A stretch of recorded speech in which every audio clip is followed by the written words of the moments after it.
कहीं से आया नहीं। अब बेचारे इतने परेशान कि डर के मारे 1 मिनट के लिए भी कहीं मंदिर से बाहर न जाए, कि कहीं ऐसा ना हो कि हम उधर बाहर जाए, इधर पैसा गिरे लेकर के कोई और चला जाए। खाए पिए भी नहीं। अब दोपहर से भी धीरे धीरे शाम होता चला गया, और आप जान रहे हैं कि किसी के अगर इंतजार में बैठे रहिए और उसको अगर 5-10 मिनट भी विलंब हुआ आने में तो कितना क्रोध बढ़ता है। और सेठ जी वैसे बेचारे भूखे प्यासे, सुबह से दोपहर हो गया, दोपहर से शाम हो गया, शाम के समय इनका क्रोध एकदम बढ़ गया। बताओ, ये हनुमान जी हैं, इनको लोग भगवान कहते हैं, 1 नंबर के झूठे आदमी है ये। उस दिन कह रहे थे कि 25,000 रुपये दक्षिणा देंगे और आज तक 25 पैसा अभी नहीं मिला। पूरा नवमी का दिन बीत गया, आज शाम हो गया, सुबह से लेकर अभी तक हम बैठे हुए हैं और भूखे प्यासे तो थे ही, और वैसे भी जिस वस्तु के लिए बैठे थे वो वस्तु मिली नहीं और चिड़चिड़ापन बढ़ गया। अब पैर उठाए और उठा करके हनुमान जी की मूर्ति पे 1 लात दे मारे कि 1 नंबर के झूठे हैं ये। बोल रहे थे कि 25,000 रुपये देंगे और अभी तक 25 पैसा नहीं दिए। अब जैसे अपने पैर का प्रहार हनुमान जी की मूर्ति पे किए, वैसे पैर मूर्ति में चिपक गया, पैर छूटे ही ना। बहुत पैर खींचे लेकिन पैर छूटे ही ना। इतने में मंदिर के अंदर से आवाज आई। भगवान श्री राम जी हनुमान जी से बोले कि हनुमान जी, अरे आज नवमी का दिन पूरा समाप्त हो गया, तो कथावाचक जी को दक्षिणा दिए कि नहीं? हनुमान जी बोले कि बस प्रभु एक सेठ जी का पैर पकड़े हैं, 10,000 रुपये दिलवा दिए हुए हैं, 15,000 और देना है। भगवान बोले तो 15,000 कहाँ कहीं से मंगवाए हैं? हनुमान जी बोले कि एक सेठ जी का पैर पकड़े हुए हैं, अभी जब तक 15,000 नहीं देंगे तब तक इनका पैर छोड़ने वाले नहीं हैं। और मरता क्या नहीं करता, बेचारे रास्ते से आते जाते हुए लोगों को बुलाकर घर सूचना भेजवाए, घर से 15,000 मंगवा करके उनके घर पे पहुंचवाए। जब उनका पूरा 25,000 दक्षिणा पूरा हो गया तो इनका पैर छोड़ दिए। हनुमान जी बोले जाओ मौज करो। ये प्रसंग का तात्पर्य हम लोगों के लिए बहुत सुंदर है। दो बातें हैं। पहली बात तो यह है कि अगर श्रद्धा भाव से हम प्रभु के सानिध्य में अपने आप को अगर समर्पित कर करके रखे हैं तो वह हम अवश्य हमारी इच्छा पूरी करेंगे। और दूसरा संदेश यह है कि अगर ज्यादा आप चालाकी करने का प्रयास करेंगे तो अच्छे से फंसेंगे आप। इसलिए सब जगह चालाकी कीजिए, लेकिन भगवान के पास चालाकी नहीं करनी चाहिए। श्री सुदामा जी, प्रसक्त इंद्रियार्थेषु प्रशांत आत्मा जितेंद्रिय। सुदामा जी सुशीला जी से बोले कि ठीक है देवी, मैं तो जाऊंगा, लेकिन राजा के पास खाली हाथ नहीं जाना चाहिए। एक देहाती कहावत है कि राजा जोगी बेटी इनसे छूछे न भेटी। राजा के पास, साधु महात्माओं के पास, गुरुजनों के पास और बेटी के पास खाली हाथ नहीं जाना चाहिए। और देखिए, एक व्यवहारिक बात में निवेदन करूं कि राजा के पास चाहे भले ही खाली हाथ चले जाइए, साधु महात्माओं के पास चाहे भले ही खाली हाथ चले जाइए, लेकिन बेटी के पास तो बिल्कुल खाली हाथ नहीं जाना चाहिए। क्योंकि बेटी के यहाँ जाएंगे तो बेटी को तो कोई दिक्कत नहीं है, लेकिन जो और बेटी के यहाँ के सदस्य लोग हैं, जो आपके समधी समधिनी लोग हैं, अगर कुछ लेकर के नहीं जाएंगे तो फिर पार्ले जी बिस्कुट के अलावे और कुछ भी पानी पीने को नहीं मिलेगा। समझ जाएंगे समधी लोग कि हमारे जो ये समधी है चिरकुट आदमी है, क्या इनको काजू किशमिश बादाम खिलाओगे? 5 रुपए का दो पार्ले जी बिस्कुट पानी पिए जाएं। तो वहां एकदम प्रतिष्ठा की बात होती है, इज्जत की बात है। तो इन 2 जगहों पे भले खाली हाथ चले जाए, लेकिन बेटी के यहाँ तो बिल्कुल खाली हाथ नहीं जाना चाहिए। सुदामा जी सुशीला जी से बोले कि कुछ अगर रखी हो घर में तो जरा लेकर के आओ, क्योंकि द्वारकाधीश भले हमारे मित्र हैं, लेकिन है तो राजा, राजा के पास खाली हाथ जाना ठीक नहीं है। सुशीला जी जा करके देखी तो कुछ तो था नहीं, 2-4 मुट्ठी चावल पड़ा हुआ था कहीं, उसी को एक पोटली में बांध कर करके श्री सुदामा जी को दे दी। और सुदामा जी बड़ा अपने मन से हर्षित हो करके कि आज बचपन के मित्र से मिलने के लिए जा रहे हैं, द्वारकाधीश से मिलने के लिए जा रहे हैं, श्री कृष्ण भगवान का नामोच्चारण करते हुए अपने घर से द्वारिका की ओर चल पड़े। दिन भर चले। जब रात सूर्यास्त होने के बाद अंधेरा हो गया तो एक वृक्ष के नीचे विश्राम करने लगे। उधर श्री द्वारकाधीश भगवान ने देखे कि सुदामा जी ये कोई से दुबले पतले, अगर पैदल चल करके आना हुआ द्वारिका तक तो आते आते तो बीमार पड़ जाएंगे। इसलिए रात्रि के समय श्री गरुड़ जी को आदेश दिए, बोले कि गरुड़ जी जाइए और सुदामा जी को उठा करके लाकर द्वारिका में रख दीजिए। श्री द्वारिका में जब सुदामा जी प्रातः काल की वेला में जगे तो देखे कि हम तो जंगल में सोए हुए थे और यहाँ बड़ी बड़ी अट्टालिकाएं, बड़े बड़े महल दिख रहे हैं। इतने में सामने से जाता हुआ एक नागरिक दिखाई दिया।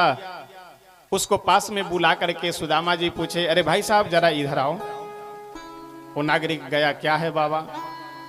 सुदामा जी बोले कि हमें द्वारिका जाना है, द्वारिका का रास्ता बताओ जरा। वो नागरिक हंसते हुए बोला कि बाबा आप तो द्वारिका में ही खड़े हैं, द्वारिका में कहाँ जाना है वो बताइए। सुदामा जी बोले कि द्वारिका में हमें कृष्ण के पास जाना है, हम अपने कन्हैया के पास जाना चाहते हैं। वो नागरिक बोला कि इतने बड़े नगर में आप नाम अगर लेंगे तो नाम से थोड़े ही जा पाएंगे।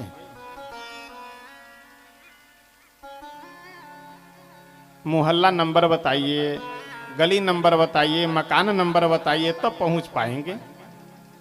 अब किसी बड़े शहर में जाकर के किसी के नाम से पूछे, कहां संभव है? सुदामा जी बोले कि नहीं नहीं, वो कन्हैया हम बचपन के मित्र होने के कारण उनको कहते हैं, लेकिन उनका नाम श्री कृष्ण है। अब जैसे कृष्ण नाम सुना वो नागरिक वैसे उछल पड़ा और बोला कि बाबा आप तो ऐसे बोल रहे हैं कि जैसे आपके वो मित्र हों। सुदामा जी बोले हाँ वो हमारे मित्र ही है। वो नागरिक बोला लेकिन आपको पता नहीं है कि उनका नाम लेने से पहले कितना विशेषण लगाया जाता है, कितने सारे विशेषण लगाने पड़ते हैं। राजाधिराज महाराज चक्रवर्ती सम्राट श्री श्री 1008 वासुदेव श्री कृष्ण, इस प्रकार से उनका नाम लिया जाता है। सुदामा जी बोले तो अच्छा, अब चाहे जितने विशेषण लगाने पड़ते हो लेकिन अब तो समझ गए हो, तो इसलिए अब रास्ता बता दो। वो नागरिक बोला कि बाबा यहाँ से जितने भी ये महल दिख रहे हैं सब तो उन्हीं के हैं। अच्छा, भागवत जी के अनुसार तो श्री सुदामा जी सीधे भगवान के अंतःपुर तक यानी रुक्मिणी जी का जो महल था वहां शयन कक्ष तक पहुंच जाते। लेकिन एक संत के द्वारा बड़ा ही सुंदर इस प्रसंग का अपने भावानुरूप वर्णन किया गया है। श्री सुदामा जी द्वार पे जाकर के खड़े हो गए और द्वारपालों को बोले कि जाकर के द्वारिकाधीश से बोल दो कि उनके बचपन के मित्र श्री सुदामा मिलने के लिए आए। द्वारपाल भी देख करके बड़े हैरान परेशान की बताओ, अभी तक बड़े बड़े देवताओं को यहाँ आकर के केवल मस्तक झुकाते देखे हैं और इनके शरीर पे ठीक से कपड़ा नहीं है, वस्त्र नहीं है, और फिर ये अपने आप को श्री द्वारकाधीश के मित्र बता रहे हैं। लेकिन फिर भी पता न कौन किस वेश में आ जाए यहाँ पे प्रभु के पास, इसलिए द्वारपाल गए, जाकर के श्री द्वारकाधीश भगवान से बोले कि प्रभु द्वार पे एक ब्राह्मण देवता आए हुए हैं। कैसे हैं? शीस पगान झगा तन पे प्रभु जाने को आही बसे के ही ग्रामा, धोती फटी सी लटी दुपटी और उपाय उपान को नहीं सामा, द्वार खरो दुज दुर्बल एक रह्यो चकिसो वसुधा अभिरामा, पूछत दीन दयाल को धाम बतावत आपनो नाम सुदामा। शरीर पे ठीक से वस्त्र भी नहीं है, मस्तक पे पगड़ी भी नहीं है, शरीर भी दुबला पतला है, लेकिन अपना नाम सुदामा बता रहे हैं और कह रहे हैं कि द्वारकाधीश हमारे बचपन के मित्र हैं। जैसे सुदामा नाम सुने वैसे श्री द्वारकाधीश भगवान अपने सिंहासन से कूद पड़े और जा करके द्वार पे श्री सुदामा जी को गले से लगा करके और खूब रोए और श्री सुदामा जी को लेकर के आए, उनको अपने सिंहासन पे बिठा करके और बढ़िया सोने का पात्र लेकर के सुदामा जी का चरण उसी पात्र में रखे, लेकिन जल रखने की आवश्यकता ही नहीं पड़ी। आंसुओं से ही इतना भगवान उनके चरण को लेकर के, क्योंकि चरण में धूल लगे हुए थे, पैदल चलने के कारण छाले पड़ गए हुए थे, एकाध कांटे चुभे हुए थे, ये सब देख करके भगवान को बहुत दया आई और भगवान इतना रोए कि उनके आंसुओं से ही श्री सुदामा जी का चरण कमल धुल गया। चरण धोने के बाद श्री सुदामा जी को स्नान करवाए, स्नान आदि कर करके, अच्छा जब चरण धोने के बाद भगवान अपने गोद में ही उनका चरण रख करके पैर दबाने लगे। अच्छा, अब इस समय बैठे कहाँ हैं? पलंग पे बैठे हैं। भगवान का जो शयन के लिए जो उनका निजी पलंग है, उस पलंग पे सुदामा जी को भी बैठाए हैं और स्वयं भी बैठे उनका चरण दबा रहे हैं। अच्छा, जब से सुदामा जी आए हैं तब से अपने हाथ को जोर से दबाए हुए हैं। वही जो चावल की पोटली है, उस पोटली को हाथ में कपड़े को दबाए हुए थे। पोटली पीछे गठरी है और कपड़े को दबाए हुए थे। द्वारिकाधीश भगवान बोले कि मित्र, जब से तुम आए हो तब से मैं देख रहा हूं कि अपने इस हाथ को दबाए हुए हो, कोई दर्द वगैरह हो रहा है क्या? सुदामा जी बोले कि हाँ हाँ, थोड़ा सा दर्द है, बस अभी ठीक हो जाएगा। अच्छा, सुदामा जी संकोच में है कि इतने बड़े राजा, इनके उपहार के लिए तो हमें कुछ स्वर्ण चांदी आदि लेकर के आना चाहिए, लेकिन हम तो ये 2-4 मुट्ठी चावल लेकर के आए हैं। इस चावल का क्या महत्व है इनके सामने, इसलिए नहीं देंगे। अब छोड़ो, अब अच्छा लगे या बुरा लगे, लेकिन देंगे नहीं। और जैसे सुदामा जी बोले कि हाँ हाँ, थोड़ा सा हाथ में दर्द हो रहा है, अब ये खड़े नहीं रहो, बाद में भजन के समय ये सब सेटिंग करना है, कथा के समय नहीं। सुदामा जी जैसे ही बोले कि थोड़ा सा हाथ में दर्द हो रहा है, सही हो जाएगा, द्वारकाधीश भगवान बोले कि आप भी कमाल का बात करते हैं। पहले बताना चाहिए ना कि हाथ में दर्द हो रहा है, दर्द हो रहा है हाथ में और हम पैर दबाए जा रहे हैं। लाइए जरा हाथ की भी सेवा करें। और सुदामा जी बार बार पीछे खींच रहे हैं और वो हाथ को पकड़ करके आगे खींच रहे हैं। सुदामा जी बोले, सब दिन जिद करने की आदत रह गई अभी तक। अरे हम कह रहे हैं अपने आप सही हो जाएगा, दबाने की जरूरत नहीं है। द्वारकाधीश भगवान बोले, ऐसा हो ही नहीं सकता है, हाथ में दर्द हो रहा और हम सेवा न करें। छीना झपटी में आगे पीछे करने में जो पोटली दबाए हुए थे अपने हाथ से, वो पोटली नीचे गिर गई। जैसे पोटली देखे प्रभु, वैसे फट से लपक करके उठा लिए। उठा करके जब खोले तो चावल। सुदामा जी से बोले कि मित्र, सही सही बताओ, ये चावल कैसा है, कहाँ से आया हुआ है? सुदामा जी बहुत संकोच में भर करके बोले कि ऐसा है, तुम्हारी भाभी चलते समय उपहार के लिए चावल दी थी, लेकिन हम संकोच के कारण नहीं देना चाह रहे थे। श्री द्वारकाधीश भगवान बोले कि आप अभी हमको कह रहे थे कि तुम्हारे बचपन की आदत अभी जिद करने की गई नहीं, तो आपकी भी आदत कहाँ गई? ये जो चुराने की आदत जो बचपन से थी, वही आदत अभी भी आप दोनों मित्र हैं, बचपन के बाल काल के मित्र हैं, आपस में एक दूसरे से व्यंग करते हैं, उपहास करते हैं। एक मुट्ठी चावल लिए और भगवान जैसे उसको अपने मुख में ग्रहण किए, तो यह संकल्प कर करके कि इस पृथ्वी के जितने भी सुख हैं, वह सब सुख मैं संकल्प कर करके श्री सुदामा जी को देता हूं। चावल ग्रहण कर लिए। दूसरी मुट्ठी चावल उठाए और यह संकल्प कर करके कि स्वर्ग का संपूर्ण सुख मैं श्री सुदामा जी को समर्पित करता हूं। अपनी उस एक मुट्ठी चावल को दोबारा फिर ग्रहण किए। जैसे तीसरी मुट्ठी चावल उठाए ग्रहण करने के लिए, वैसे श्री रुक्मिणी जी हाथ पकड़ लेती हैं। देखिए, इसमें कई भाव हैं। पहला भाव तो यह है कि रुक्मिणी जी मानो प्रभु से बोले कि प्रभु ऐसा है, इतने बड़े महापुरुष का ये प्रसाद है, ये सारा प्रसाद आप अकेले अकेले खा जाएंगे, थोड़ा हम लोगों को भी दे दीजिए, हम लोग भी बांट करके इस प्रसाद को ले ले थोड़ा थोड़ा। दूसरा भाव यह है कि मानो रुक्मिणी जी कहना चाह रही है कि प्रभु ऐसा है कि आप पृथ्वी का भी सुख सुदामा जी को दे दिए, स्वर्ग का भी सुख दे दिए। अब एक बैकुंठ बचा हुआ है, वो बैकुंठ भी सुदामा जी को दे करके खुद सुदामा बनना चाहते हैं।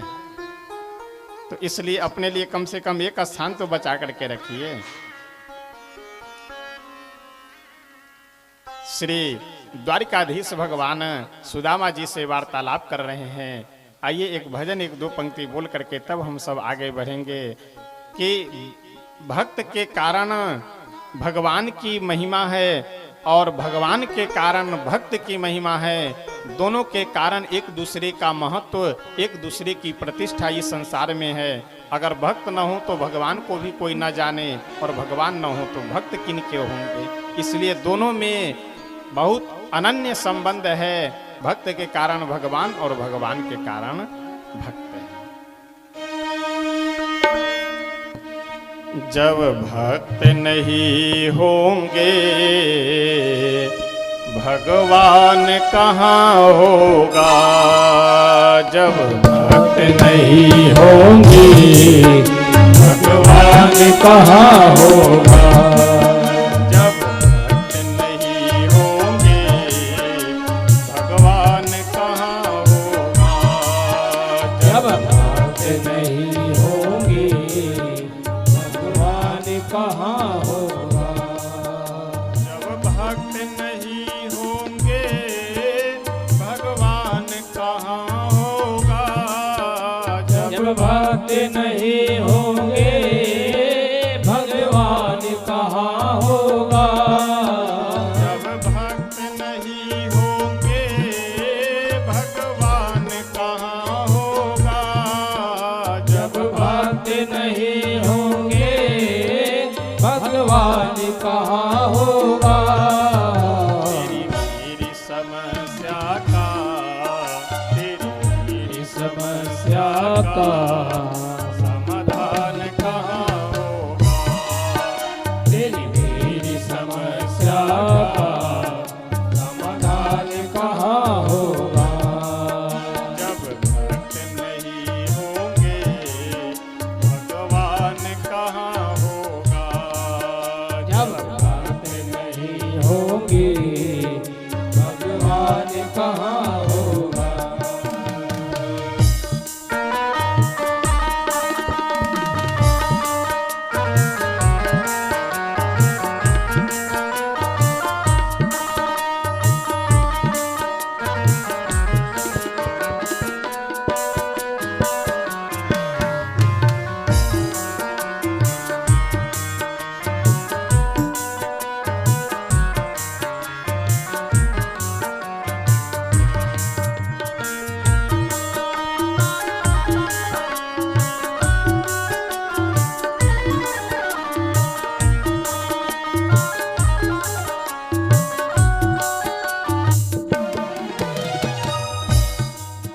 विद्वान हुए लाखों और विद्या भी देते हैं। विद्वान हुए लाखों और विद्या भी देते हैं। विद्वान हुए लाखों और विद्या भी देते हैं। विद्वान हुए लाखों और विद्या भी देते हैं।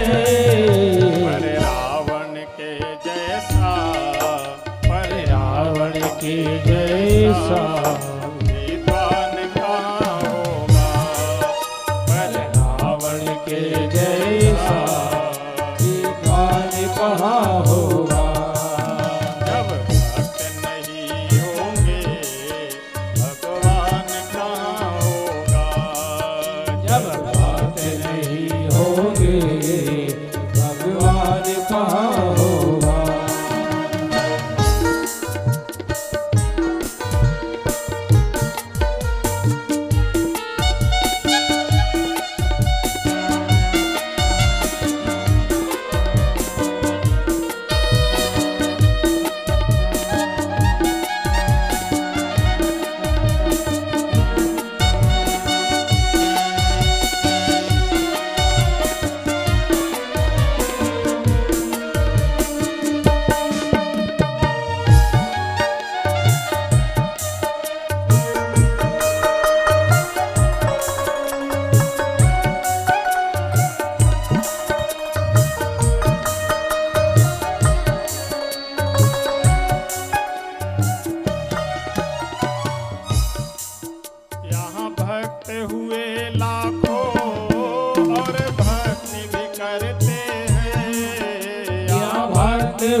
भक्ति भी करते हैं। भले हनुमान जैसा, भले हनुमान जैसा कोई भक्त कहाँ होगा।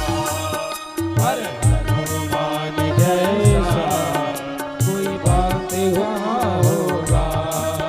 जब भक्त नहीं होंगे भगवान कहाँ होगा।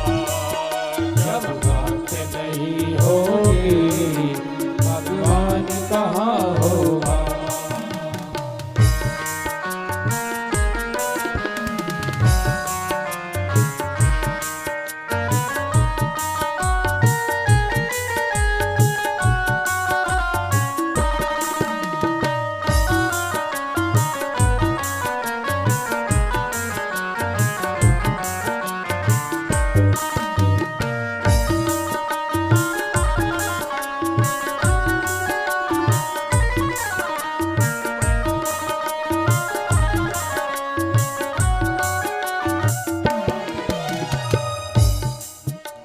जिस प्रसंग को हम सब यहाँ अभी सुन रहे हैं, इसी प्रसंग का वर्णन करते हुए भजन की इस पंक्ति में संत कहते हैं,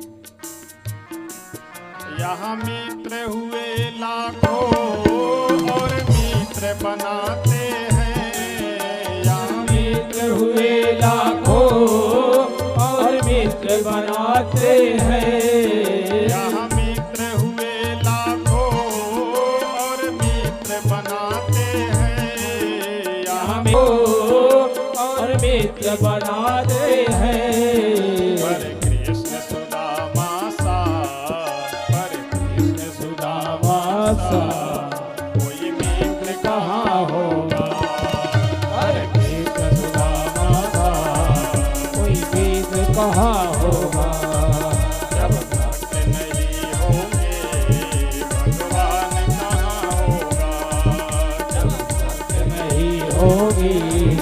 भगवान कहाँ होगा। जब भक्त नहीं होगी भगवान कहाँ होगा। जब भक्त नहीं होंगे भगवान कहाँ होगा। जब भक्त नहीं होंगे भगवान कहाँ होगा। जब भक्त नहीं होंगे भगवान कहाँ होगा। जब भक्त नहीं होंगे भगवान कहाँ होगा। मेरी समस्या का, मेरी समस्या का समाधान कहाँ होगा। मेरी समस्या का समाधान कहाँ होगा। जब भक्त नहीं होंगे भगवान कहाँ होगा। जब भक्त नहीं होंगे भगवान कहाँ होगा। जब भक्त नहीं होंगे भगवान कहाँ होगा। जब भक्त नहीं होगी भगवान कहाँ होगा। श्री राधा कृष्ण भगवान की। भक्त के कारण भगवान है और भगवान के कारण भक्त है। श्री सुदामा जी को स्नान आदि करा करके और भगवान सुंदर भोजन करवाते हैं।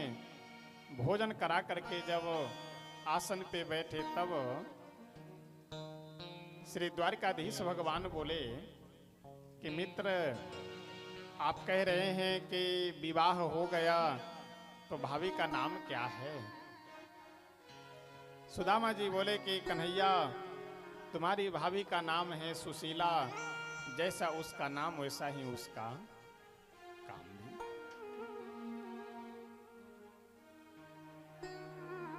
सुदामा जी बोले कि मेरे विवाह के विषय में तो तुम पूछ लिए, अपने भी विवाह के विषय में जरा बताओ।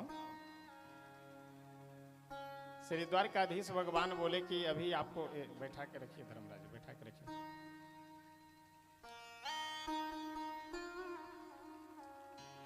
बुलाइए नहीं, उठा करके इसको इनको बैठाइए उधर में। बुलाने से थोड़े आएंगे।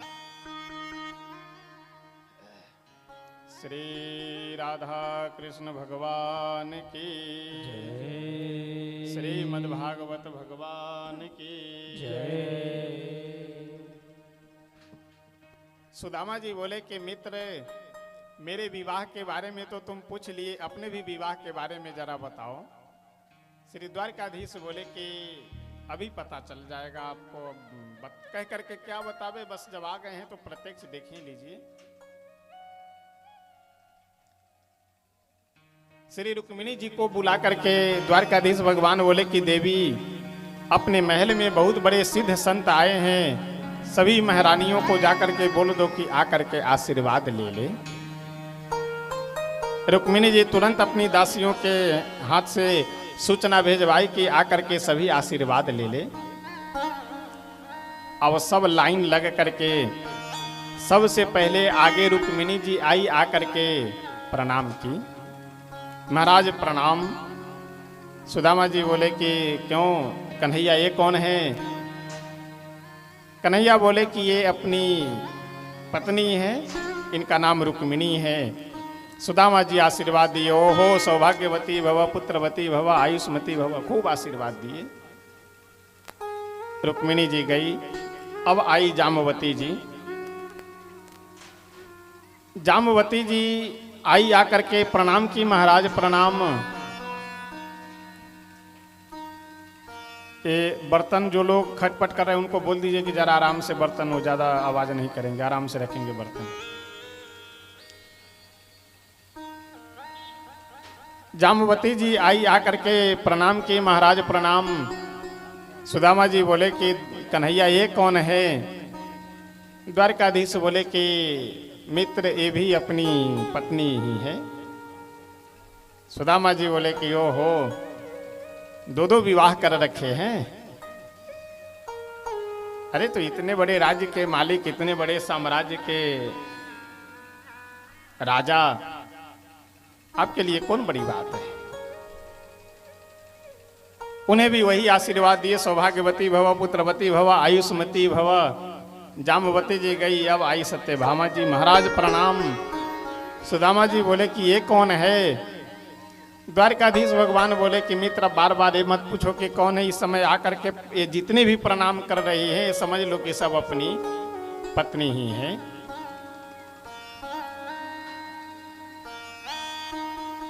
सुदामा जी तो एक बार घबराए। अब कुछ संख्या जानकारी हो जाए, संख्या पता चल जाए तो कम से कम आत्मबल मजबूत रहेगा। अब आप विचार कीजिए कि ज्यादा नहीं, 150-200 बार अगर हाथ को ऐसे ऐसे ऐसे ऐसे किया जाए तो ये कोहनी की वैसे स्थिति खराब हो जाएगी। अब जब 50-55 की संख्या पहुंच गई तो सुदामा जी अब आशीर्वाद में कमी कर दिए। वो जो 3 आशीर्वाद दे रहे थे, सौभाग्यवती भव, पुत्रवती भव, आयुष्मती भव, उसमें से 2 खत्म कर केवल सौभाग्यवती भव, सौभाग्यवती भव। अच्छा, बोलने में भी तो दम लगता है, वैसे दुबले पतले। जब 100-150 की संख्या पहुंची तो सुदामा जी श्री द्वारकाधीश से बोले कि कन्हैया ऐसा है, अब तुम सही सही बता दो कि कितनी संख्या है, नहीं तो आज आशीर्वाद देने में हमारा कल्याण हो जाएगा।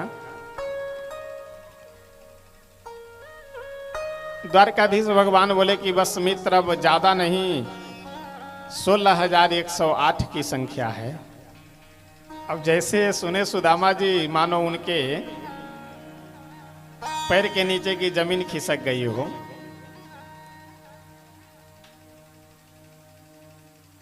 सुदामा जी बोले तो कन्हैया ऐसा है, देखो एक काम करो, आप सबके पति हैं, आपकी ये सब पत्नियां हैं, तो इन सब के बदले आकर के आप ही हमें प्रणाम कर लीजिए और इकट्ठे हम आपको आशीर्वाद दे दे और आपके माध्यम से इन सबको आशीर्वाद मिल जाएगा। अरे और कुछ ना सही तो कम से कम इस शरीर को देख करके इस शरीर पे तो दया करो। देख रहे हो 16,100 को आशीर्वाद देने में फिर हमारा राम नाम सत्य हो जाएगा। श्री सुदामा जी के ऊपर दया करके श्री द्वारकाधीश भगवान आए, सबके बदले एक साथ प्रणाम किए और श्री सुदामा जी भी इकट्ठे आशीर्वाद देते हैं। कई दिनों तक द्वारिका में निवास किए और जब चलने लगे तो भगवान कुछ दिए हुए नहीं, पहले ही दे चुके थे, जो दिए थे वो सब पहुंच गया था। हम लोग किसी को देते हैं तो देते कम है, दिखावा ज्यादा करते हैं।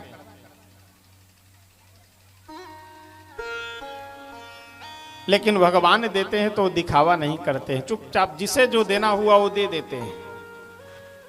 सुदामा जी मन में सोच रहे थे कि अब मांगे हम कैसे, अब कुछ अपने से दे देते तो लेकर चले जाते, नहीं तो फिर वहाँ सुशीला बोलेगी कि गए खाली हाथ चले आए, और बोलेंगे तो हम नहीं। अब कई बार पूछे, अच्छा मित्र अब चलते हैं। द्वारकाधीश भगवान भी हाथ जोड़ के हाँ ठीक है मित्र, फिर दर्शन दीजिएगा। फिर सुदामा जी फिर एक बार बोले कि अच्छा मित्र चलें। द्वारकाधीश भगवान भी बोले हाँ ठीक है चलिए, फिर दर्शन देते रहिएगा, आते जाते रहिएगा। 3-4 बार जब सुदामा जी बोले मित्र चले, और हमेशा बार बार जब यही कहते रहे द्वारकाधीश ठीक है मित्र, फिर दर्शन दीजिएगा, फिर आइएगा, समझ गए श्री द्वारकाधीश सुदामा जी कि ये कुछ देने वाला नहीं है। सुदामा जी यही सोच रहे हैं कि बार बार कहेंगे चले तो हो सकता है कुछ मिल जाए, लेकिन कुछ देने वाले नहीं। चलो कोई बात नहीं, चल पड़े। लेकिन अगर हम लोग रहे हुए होते तो तुरंत यही मन में एकदम क्रोध में टेम्परेचर हाई हो जाता। हम लोग बताओ इतने बड़े आदमी हैं और चलते समय 2-4 हजार रुपए नहीं दे सकते हैं। बहुत बड़े आदमी हैं तो अपने घर में बैठे रहे, आज के बाद कभी मुंह दिखलाने नहीं आएंगे, कभी बुलाएंगे नहीं, कभी जाने क्या क्या मन में सोचते। सुदामा जी के मन में कोई मलाल नहीं है। सुदामा जी क्या सोच रहे हैं,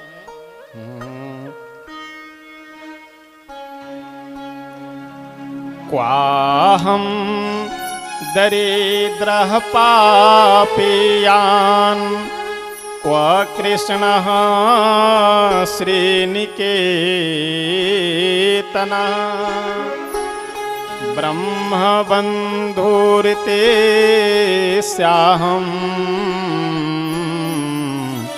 बाहुभ्यां परिरम्भितः क्वाहं दरिद्रः पापियान् क्व कृष्णः श्रीनिकेतनः ब्रह्मबन्धुरिति स्याहं बाहुभ्यां परिरम्भितः। श्री सुदामा जी कहते हैं कहाँ तो हम गरीब आदमी, दरिद्र आदमी। सुदामा जी दरिद्र है नहीं, अपने आप को मान रहे हैं कि हम गरीब हैं, धनहीन हैं, दरिद्र हैं। क्या हम दरिद्र पापी, कहाँ तो हम दरिद्र, और उसमें भी पापी अपराधी। अगर अपराध नहीं किए हुए होते तो दरिद्र थोड़े होते, गरीब थोड़ी होते। लेकिन ऐसे अपराधी को भी, ऐसे गरीब को भी इतने बड़े सम्राट होकर के साक्षात द्वारिकाधीश भगवान गले से लगाए, अपने आसन पे बिठाए, अपने समान भोजन कराए, ये क्या कम है। अगर हम सुखी रहना चाहते हैं तो हमारे पास बहुत से साधन हैं सुखी रहने के, और हम जब यह मन में संकल्प कर ले कि हमें दुखी ही रहना है तो दुखी रहने के भी बहुत सारे साधन हैं। श्री सुदामा जी जैसे ही अपने कुटिया के पास पहुंचे तो वहां कुटिया गायब और दिव्य महल खड़ा हो चुका था। जैसे महल के पास जाकर के सुदामा जी खड़े हुए, सोचे कि कोई राजा, कहीं हम रास्ता भटक गए, या कोई हमारे झोपड़ी के पास राजा आकर के तो झोपड़ी हटा करके महल नहीं बना लिए। ये सब सोच ही रहे थे कि अंदर से श्री सुशीला जी महारानी के वेशभूषा से सुसज्जित होकर के बाहर निकली, और जैसे सुदामा जी देखे तो आज पहचान ही नहीं पा रहे हैं। सुशीला जी बोले कि स्वामी मैं आपकी पत्नी हूँ, मेरा नाम सुशीला है। ये सब जो देख रहे हैं ये सब द्वारिकाधीश की कृपा है। लेकिन सुदामा जी की विशेषता यह है कि कोई राजा बन करके अपने महल में नहीं रह रहे हैं कि बढ़िया हार पहने, मुकुट पहने, वस्त्र पहने, जैसे पहले थे वैसे आज भी एक कमरे में नीचे कुश की चटाई बिछा करके जैसे पहले अपना नियम भजन कर रहे थे वैसे आज भी नियम भजन कर रहे हैं। कोई धन का, कोई राज का, कोई पद प्रतिष्ठा का अभिमान मन में नहीं, न किसी सुख भोगने की कोई इच्छा। जैसे पहले रह रहे थे वैसे आज भी रह रहे। यह सब प्रसंग भागवतकार बड़े ही आनंद मंगल के साथ वर्णन करते हैं। एक बार सभी देवताओं में विचार हुआ कि सबसे श्रेष्ठ देवता कौन है। श्री भृगु जी महाराज गए परीक्षा लेने के लिए, शंकर भगवान के पास गए, जाकर के प्रणाम नहीं किए। इससे भगवान भोलेनाथ नाराज होकर के त्रिशूल लेकर दौड़ाए मारने के लिए। ब्रह्मा जी के पास जाकर उन्हें भी प्रणाम नहीं किए, ब्रह्मा जी भी नाराज होकर के फटकारने लगे। लेकिन भगवान नारायण के पास जब गए तो उनके सीने पे पद प्रहार करते हैं, लेकिन फिर भी भगवान उनके चरण को पकड़ लिए कि मेरा सीना, मेरी छाती कठोर है और आपका चरण कमल कोमल है, आपको चोट लग गया होगा। यह देख करके श्री भृगु जी महाराज आए और सभी देवताओं ऋषियों की सभा में बोले कि ऐसा है, सबसे श्रेष्ठ देवता भगवान नारायण है, क्योंकि उनके जैसे दयालु कृपालु और कोई भी नहीं है। एक दिन की बात है, श्री दुर्वासा जी, नारद जी, अन्य बहुत से ऋषि मुनि आए द्वारिका घूमने के लिए। जाम्बवती पुत्र सांब को साड़ी आदि पहना करके ये सभी ऋषि मुनि द्वारिका के पास ही समुद्र के किनारे विराजमान थे। तो जाम्बवती पुत्र सांब को साड़ी आदि पहना करके भगवान के अन्य जो बालक थे वे सभी उन महात्माओं के पास लेकर के गए और बोले कि महाराज जी जरा इन्हें देख करके बताइए कि इन्हें बेटा होगा या बेटी।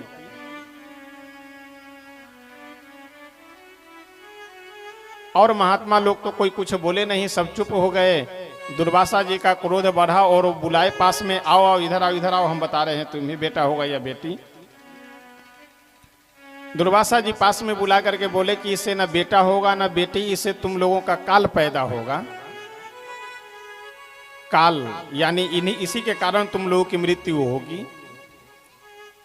और जैसे सभी बच्चे जा करके शरीर पे जो सांब के साड़ी वगैरह पहनाए हुए थे, जब उसे हटाए तो पेट पे एक लोहे की कड़ाह चिपकी हुई थी, यानी लोहे का कड़ाह, उससे लोहे का एक मुसल पैदा हुआ। ये सभी सोचे कि हो सकता है इसी लोहे के मुसल से ही हम लोगों की मृत्यु होगी। उसे पत्थर पे घिस करके, रगड़ करके एकदम उसे रज के समान बनाकर समुद्र में फेंक दिए। और भागवतकार कहते हैं कि उस लोहे के रज के कारण एक एक रज से एरका नाम की एक घास जम जाती है और वह घास एकदम वज्र के समान कठोर, पूरे समुद्र के किनारे वह एरका नाम की घास फैल गई।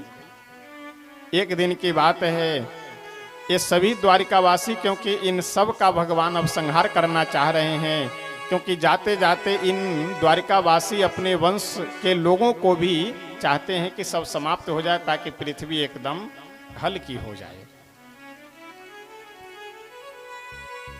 सभी द्वारिकावासी मदिरा पान कर करके और आपस में एक दूसरे को न पहचानते हो इस प्रकार से वही एरका नामक घास को उखाड़ करके और सब एक दूसरे से लड़ भिड़ करके समाप्त हो जाते हैं। चतुः पंचावशेषिताः, 4-5 शेष बचे और बाकी सब के सब एक दूसरे को ही मार करके खत्म हो गए। एक दिन भगवान श्री द्वारिकाधीश एक पीपल के वृक्ष के नीचे विराजमान होकर के एक पैर पे अपने दूसरे पैर को रखे हुए थे और एक जरा नाम का बहेलिया था। वो जरा नाम का बहेलिया आया और अपने धनुष पे बाण चढ़ा करके और यह सोच करके कि कोई पक्षी है, भगवान के चरण में उस बाण का प्रहार कर दिया और उसी का बहाना बना करके भगवान श्री द्वारिकाधीश अपने गोलोक धाम को गमन करते हैं। इधर भागवतकार अन्य भी बहुत से प्रसंगों का वर्णन करते हुए कहते, देखिए हम लोगों को अपने जीवन में गुरु भी बनाना चाहिए कि नहीं। अच्छे संत महापुरुष को, अच्छे भगवत प्राप्त पुरुष को, जो भगवान के भक्त हों, ऐसे संत को गुरु रूप में अवश्य स्वीकार करना चाहिए। क्योंकि गु शब्दस्तु अंधकार रु शब्दस्त निरोधक अंधकार निरोधत्वात् गुरु शब्द विधीयते। गुरु का सानिध्य हम लोगों को अवश्य ग्रहण करनी चाहिए। और दत्तात्रेय जी अपने जीवन में 24 गुरु बनाते हैं। गुरु का मतलब यह है कि जहाँ से भी हमें ज्ञान मिले वहाँ से अवश्य हम लोग को ज्ञान लेना चाहिए। यह सब प्रसंग भागवतकार बड़े ही आनंद मंगल के साथ वर्णन करते हैं। श्रीमद् भागवत महापुराण के अंत में जो श्लोक है 18,000 श्लोक में जो अंतिम श्लोक है वह श्लोक भागवतकार लिखते हुए बहुत सुंदर कह रहे हैं। नाम संकीर्तनम यस्य सर्व पाप प्रणाशनम प्रणामो दुख समनः तम नमामि हरिम परम। नाम संकीर्तनम यस्य सर्व पाप प्रणाशनम प्रणामो दुख समनः तम नमामि हरिम परम। यानी भागवतकार कहते हैं कि देखो, चाहे जितनी कथा सुन लो, जितनी पढ़ाई कर लो, जितनी तीर्थयात्रा कर लो, जितने व्रत कर लो, लेकिन बिना भगवान का नाम जप किए हुए कल्याण नहीं होना है। इसलिए बड़ी विनम्रता से हम निवेदन करेंगे कि आप चाहे कोई काम कर रहे हो, कहीं बैठे हुए हो, भोजन बना रहे हो, या जो जिस काम में कहीं भी समय मिल जाए तो सीताराम सीताराम सीताराम अथवा राधे श्याम राधे, जिनमें आपकी श्रद्धा हो, 5 मिनट 10 मिनट 20 मिनट आधे घंटे 15 मिनट भगवान का नाम अवश्य जप करना चाहिए। और कोई तीर्थ व्रत हो न हो, अगर भगवान का नाम आप संकीर्तन कर रहे हैं तो ये समझ लीजिए कि सब साधन आप अपने जीवन में कर रहे हैं। आइए हम सब प्रेम से 2 बार भगवान नाम संकीर्तन कर लेते हैं। उसके बाद तब अब बहुत जल्दी अपनी वाणी को विराम देंगे। और आज अंतिम दिवस की कथा है, 7 दिनों से कथा चल रही थी, तो कुछ विशेष निवेदन अभी आप सबको करेंगे। आइए प्रेम से 2 बार पहले भगवान नाम संकीर्तन करते हैं। श्री राम जय जय राम, श्री राम जय राम, श्री राम जय जय राम, श्री राम जय राम, श्री राम जय जय राम, श्री राम जय राम, श्री राम जय जय राम, श्री राम जय राम,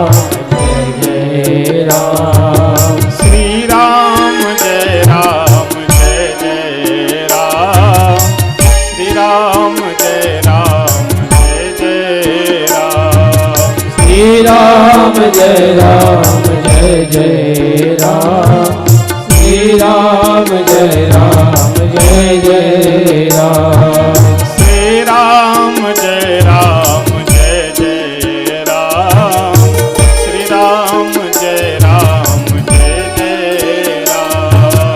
श्री राम जय जय राम, श्री राम जय जय राम, श्री राम जय जय राम, श्री राम जय जय राम, श्री राम जय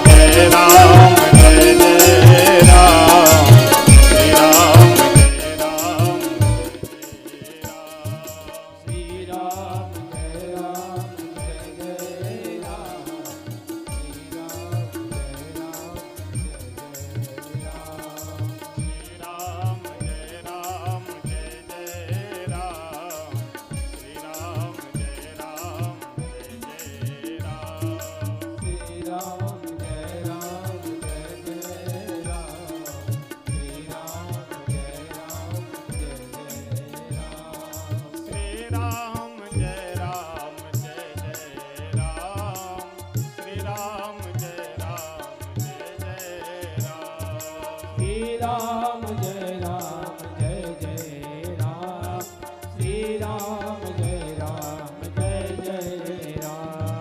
श्री राम जय राम जय जय राम। श्री राम जय राम जय जय राम। श्री राम जय राम जय जय राम। श्री राम जय राम जय जय राम। श्री राम जय राम जय जय राम। श्री राम जय राम जय राम। श्री राम जय राम जय जय राम।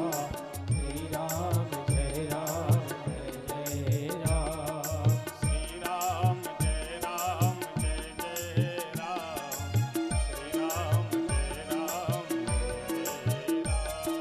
श्री राम जय राम जय जय राम। श्री राम जय राम श्री राधा कृष्ण भगवान की जय। श्रीमद् भागवत महापुराण की कथा यहीं विराम होती है। आज 7 दिनों से हम सब बड़े ही आनंद मंगल के साथ प्रतिदिन यहाँ सूर्य भगवान जब अपने पूरे उग्र रूप में विराजमान रहते हैं उस समय अपने अपने स्थान से, निवास स्थान से उस भयंकर धूप के समय आज 7 दिनों से यहाँ इकट्ठे हो रहे थे। संयोग वियोग दोनों ये जीवन के ऐसे पहलू हैं कि संयोग कभी कभी होता है, वियोग सदैव साथ लगा रहता है। अब जिस दिन कथा प्रारंभ हुई उसी दिन यह निश्चित हो गया कि 5 तारीख को कथा विराम हो जानी है। अब इसके बाद फिर ऐसा कब संयोग बनेगा इसका कोई ठीक नहीं है। संयोग कभी कभी होता है और वियोग सदैव साथ लगा रहता है। सबसे आनंद और प्रसन्नता की बात यह है कि श्रीमद् भागवत भगवान की कृपा से, श्री अयोध्यानाथ भगवान की कृपा से, श्री हनुमान जी महाराज के आशीर्वाद से 7 दिनों की कथा बड़े ही आनंद मंगल के साथ अपने विराम की ओर अग्रसर है। 2-3 दिन का कार्यक्रम और भंडारे आदि का बचा हुआ है। जब इतना बड़ा आयोजन जब निकल गया तो वो भी आनंद के साथ पार हो जाएगा। आइए, परंपरा है कि पूरे 18,000 श्लोक मंच पे बैठ करके पढ़ पाना अथवा सुन पाना ये संभव नहीं है। तो हमारे आचार्य जी के द्वारा मंडप में, जो यज्ञ मंडप है, वहाँ बैठ करके पाठ को पूरा किया जाता है। लेकिन चतुश्लोकी भागवत जो भगवान श्री ब्रह्मा जी को सुनाए थे, ब्रह्मा जी नारद जी को दिए, नारद जी वेदव्यास जी को सुनाए और वेदव्यास जी उन चतुश्लोकी भागवत के ही प्रभाव से 18,000 श्लोकों का निर्माण करते हैं। इतने बड़े ग्रंथ का निर्माण किए। उस चतुश्लोकी भागवत का पाठ अवश्य करना और करवाना चाहिए। ये परंपरा है अपने भागवत की।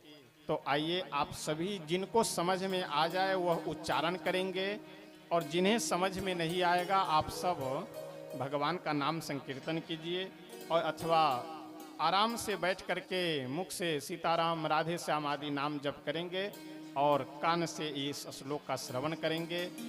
जिनके पास भी वस्त्र है वो माथे पे वस्त्र रख लेंगे, नहीं है तो कोई बात नहीं है, चिंता करने की बात नहीं है। आगे आगे मैं बोलूँगा, पीछे से आप सब भी उच्चारण करेंगे। ये 4 श्लोक है, अनुष्टुप छंद में चारों श्लोक है। चारों श्लोकों को मैं अर्धाली में अलग अलग कर करके 4 भागों में बांट कर बोलूँगा। आप सब पीछे पीछे बोलेंगे, जिन्हें समझ में आ जाएगा बोलेंगे, जिनको नहीं समझ में आएगा आप भगवान का नाम संकीर्तन कीजिए।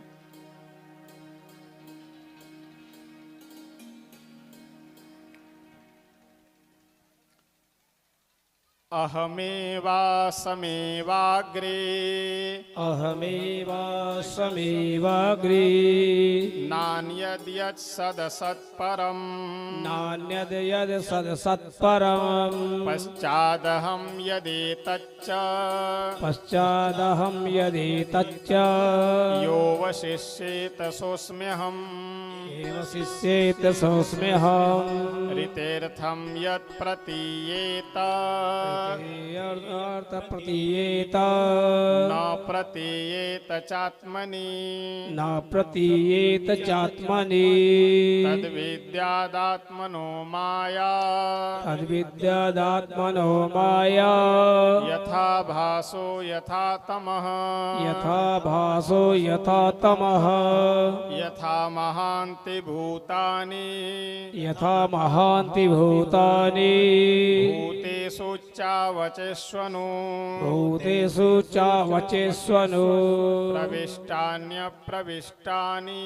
प्रविष्टान्यप्रविष्टानि तथा तेषु न तेष्वहम् तथा तेषु न तेष्वहम् एतावदेव जिज्ञास्यम् एतावदेव जिज्ञास्यम् तत्त्वजिज्ञासुनात्मनः तत्त्वजिज्ञासुनात्मनः अन्वयव्यतिरेकाभ्याम् अन्वयव्यतिरेकाभ्याम् यत्स्यात् सर्वत्र सर्वदा यस्यात् सर्वत्र सर्वदा श्रीमद्भागवत भगवान की जय श्री राधा कृष्ण भगवान की जय श्री वृंदावन धाम की जय श्री यमुना मैया की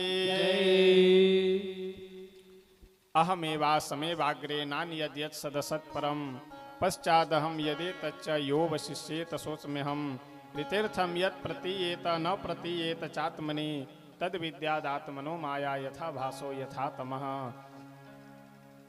भगवान ब्रह्मा जी को समझाते हुए कहते हैं कि ब्रह्मा जी इस संसार में जब कोई नहीं था उस समय भी हम थे। संसार की व्यवस्था जिस समय चल रही है इस समय भी हम हैं और सारा संसार जब समाप्त हो जाएगा उस समय भी हम रहेंगे। पहले भी थे, बीच में भी हैं और अंत में भी हम रहेंगे।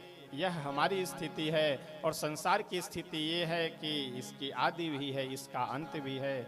यह सब प्रसंग बहुत सुंदर भागवत जी का हम सब 7 दिनों से बैठ करके यहाँ कथा श्रवण कर रहे हैं। श्री अयोध्या धाम में अपना स्थान जो भी भक्त वहाँ आ जा रहे होंगे, आते जाते होंगे, आपको पता होगा ये बूथ नंबर 4 जो हाईवे से अंदर अयोध्या जी की ओर जाते हैं तो बड़ी छावनी एक स्थान है, बहुत प्रसिद्ध स्थान है। उससे आगे बढ़ेंगे तो रामघाट चौराहा है, मानस भवन ट्रस्ट, उससे पहले ही एक बहुत बड़ी कॉलोनी है कांसीराम कॉलोनी, ये सब बहुत प्रसिद्ध स्थान है। उसी के पास में अपना श्री किशोरी कृपा कुंज नाम से स्थान है। आजकल आधुनिक समय है, प्रत्येक हाथ में मोबाइल है, मोबाइल का समय है, जहाँ ना समझ में आए फोन कर करके आप सब सादर आमंत्रित है अयोध्या जी जब कभी भी आवे। वैसे रामनवमी में प्रतिवर्ष अपने स्थान पे ही आयोजन होता है, तो पूरे वर्ष में कभी 2-4 दिन रुके फिर कथा में चले गए, फिर 2-4 दिन रुके फिर कथा में निकल गए, तो आना जाना लगा हुआ रहता है। लेकिन पूरे साल चाहे जहाँ रहे, लेकिन रामनवमी में निश्चित है कि अयोध्या जी रहना है, कहीं नहीं जाना है। तो रामनवमी का सबसे इस बार तो ये स्थिति हो गई कि लगभग 20-22 वर्षों से अयोध्या जी में इतनी संख्या कम कभी भी नहीं देखे थे। इस बार ऐसा चारों तरफ एकदम भ्रम और शिगुफा एकदम फैल गया कि अयोध्या जी में भयंकर भीड़ होगी, भयंकर भीड़ होगी। इसका परिणाम है कि एकदम भीड़ खत्म, पूरी रामनवमी भर अयोध्या जी खाली थी। आम दिनों में जितनी भीड़ होती है उतनी भीड़ भी नवमी के दिन अयोध्या जी में नहीं थी। तो इसलिए अब तो जन्मभूमि जो 500 वर्ष के बाद न जाने कितने हमारे पूर्वज लोग बलिदान हो गए, उस दृश्य को देखने के लिए तरस गए।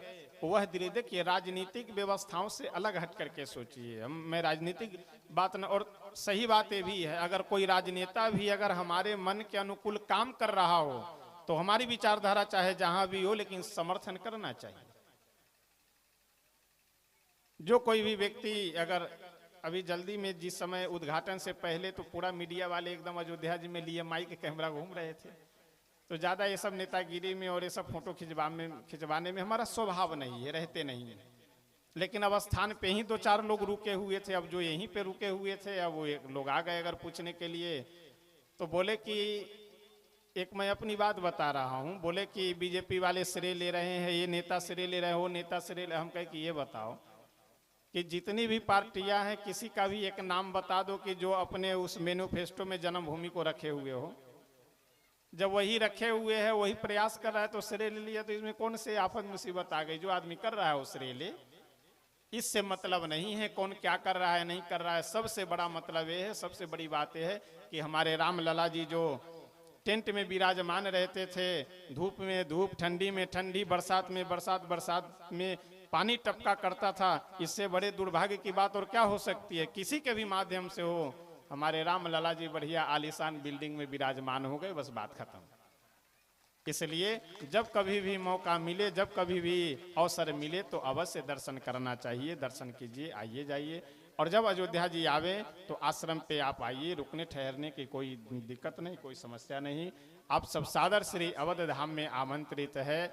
और अंत में बस वही दक्षिणा लेकर के तब फिर अपनी वाणी को विराम देंगे कि जो कल निवेदन किए हुए थे, हाथ तो हम नहीं उठवाएंगे, क्योंकि हमारे सामने अगर व्यास गद्दी के सामने हाथ उठाएंगे, बाद में कहीं अगर मन डमाडोल हो गया, नहीं मन माना, तो फिर अपराध लगेगा। इसलिए अपने मन से आप संकल्प कर करके यह प्रयास कीजिए कि और कुछ न सही तो कम से कम नशा मांस मुक्त आपका जीवन अवश्य हो जाए। जो लोग नहीं खाते हैं मांस मछली मदिरा, वो तो बहुत अच्छी बात है, बहुत सम्मान के आप पात्र हैं। लेकिन जो खाने वाले हैं, मैं बड़ी विनम्रता से निवेदन करूंगा कि उसको छोड़ दीजिए, तो ये ज़्यादा अच्छा रहेगा आपके लिए भी, आपके परिवार के लिए भी। और देखिए, मैं कोई अपने मन से बना करके नहीं बोल रहा हूँ। कोरोना काल में सभी साइंटिस्ट, सभी डॉक्टर इस बात को एक स्वर से सहमति दिए हैं कि जो व्यक्ति शाकाहारी जीवन रहने वाला है, जो मांसाहार करने वाला नहीं है, उसकी इम्यूनिटी क्षमता शरीर की ज़्यादा थी। कोरोना से लड़ने के लिए जो इम्यूनिटी यानी रोग प्रतिरोधक जो शरीर की क्षमता होती है, शाकाहारी व्यक्ति की मांसाहारी व्यक्ति से ज़्यादा इम्यूनिटी पावर मजबूत होता है। इसलिए ये सब केवल बकवास की बातें हैं कि हम ये नहीं खाएंगे तो शरीर नहीं मजबूत होगा, वो नहीं खाएंगे तो आप 10 दिन मांस मछली खाइए, उसके बाद में 10 दिन न खाइए, देखिए एकदम एक हड्डी हो जाएंगे फिर आप। और शाकाहारी व्यक्ति है, जैसे पहले वैसे आज वैसे कल भी, तो कम से कम इतना प्रयास अवश्य कीजिए कि मांस मछली का परित्याग घर में हो। और जो शराब पीने वाले व्यक्ति हैं, वह भी आप प्रयास कीजिए कि शराब आदि से कोई लाभ नहीं, उसके जगह आप नारियल का पानी पीजिए। लगभग 2000 कैलोरी एक नारियल में होता है। अब उस बोतल में कितना कैलोरी होता है वो तो हम न पूछे हैं, ना हमें पता है। उससे अच्छा है कि आप अन्य जूस आदि ग्रहण कर लीजिए, उससे शरीर को कुछ तत्व मिलेगा, विटामिन मिलेगा, शरीर का विकास होगा।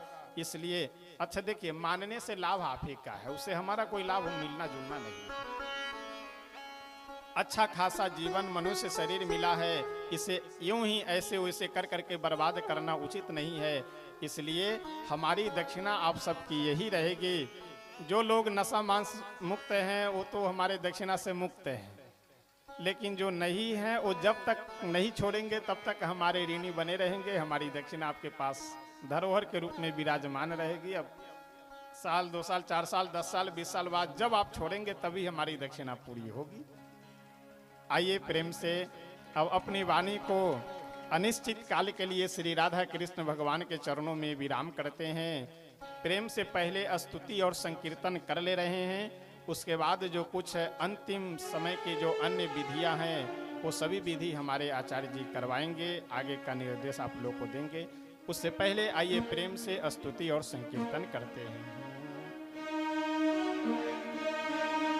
शरण में आए हैं हम तुम्हारी, दया करो हे दयालु भगवन। शरण में आए हैं हम तुम्हारी, दया करो हे दयालु भगवन। शरण में आए हैं हम तुम्हारी, दया करो हे दयालु भगवन।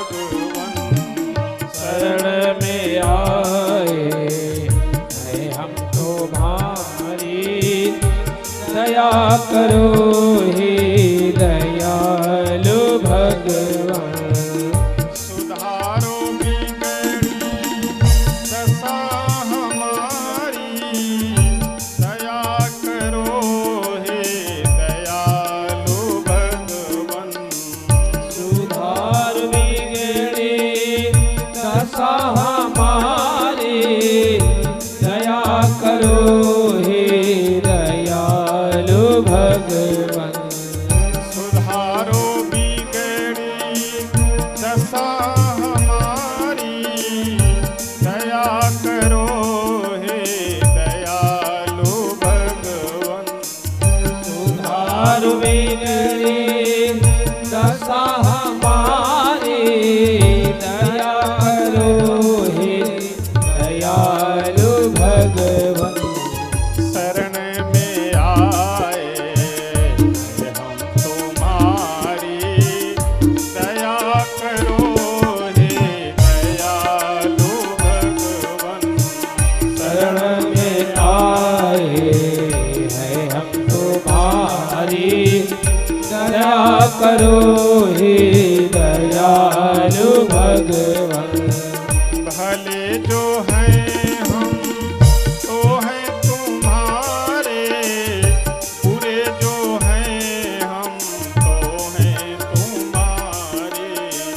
भले जो हैं हम तो हैं तुम्हारे, बुरे जो हैं हम तो हैं तुम्हारे। तुम्हारे होकर तुम्हारी, दया करो हे दयालु भगवन। तुम्हारे होकर है हम तुम्हारी, दया करो हे दयालु भगवन। शरण में आए हम तुम्हारी, दया करो हे दयालु भगवन। शरण में आए हैं हम तुम्हारी, दया करो हे दयालु भगवन। सुधारो बिगड़ी दशा हमारी, दया करो हे दयालु भगवन। सुधार बिगड़ी दशा हमारी, दया करो हे दयालु भगवन। शरण में आए हम तुम्हारी, दया करो हे दयालु भगवन। शरण में आए हैं हम तुम्हारी, दया करो हे दयालु भगवन। शरण में आए हम तुम्हारी, दया करो हे दयालु भगवन। शरण में आए हैं हम तुम्हारी, दया करो हे दयालु भगवन।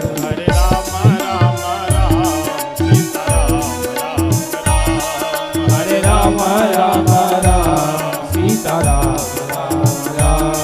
हरे राम राम राम सीताराम राम राम। हरे राम राम राम सीताराम राम राम।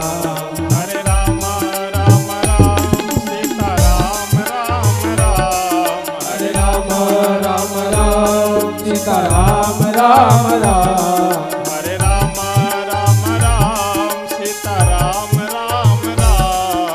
राम राम राम सीताराम राम राम।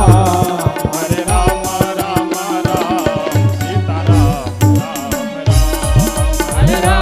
राम राम सीताराम राम राम।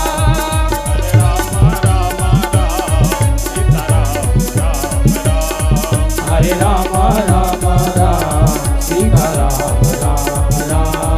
हरे राम राम राम सीताराम राम राम।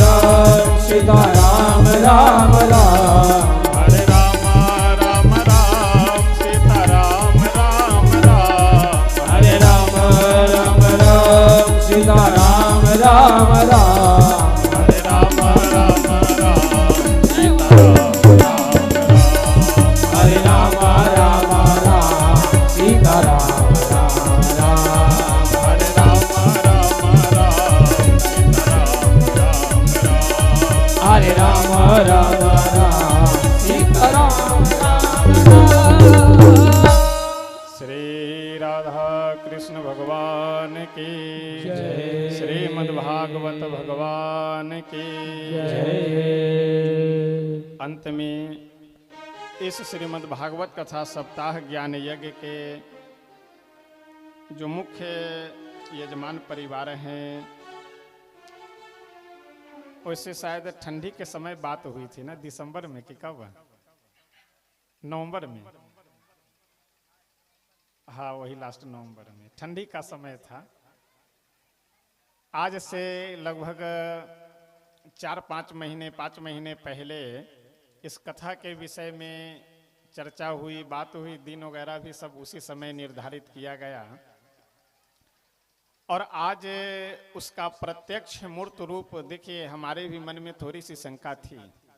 शंका ये थी, एक तो पहले गर्मी और दूसरी आंधी। अब मार्च के समय में भयंकर बारिश हो रही है, भयंकर आंधी और वो ओला वृष्टि, तो हमें लगा कि जब मार्च में ये दुर्दशा है तो फिर मई वगैरह में पता ना क्या हो। लेकिन आप सबका श्रद्धा भाव, आप सबकी सेवा भावना कि आनंद मंगल के साथ आयोजन, अब 2-3 दिन का जो भंडारा है वो भी सब राधा कृष्ण भगवान चाहेंगे सब आनंद के साथ पूरा होगा।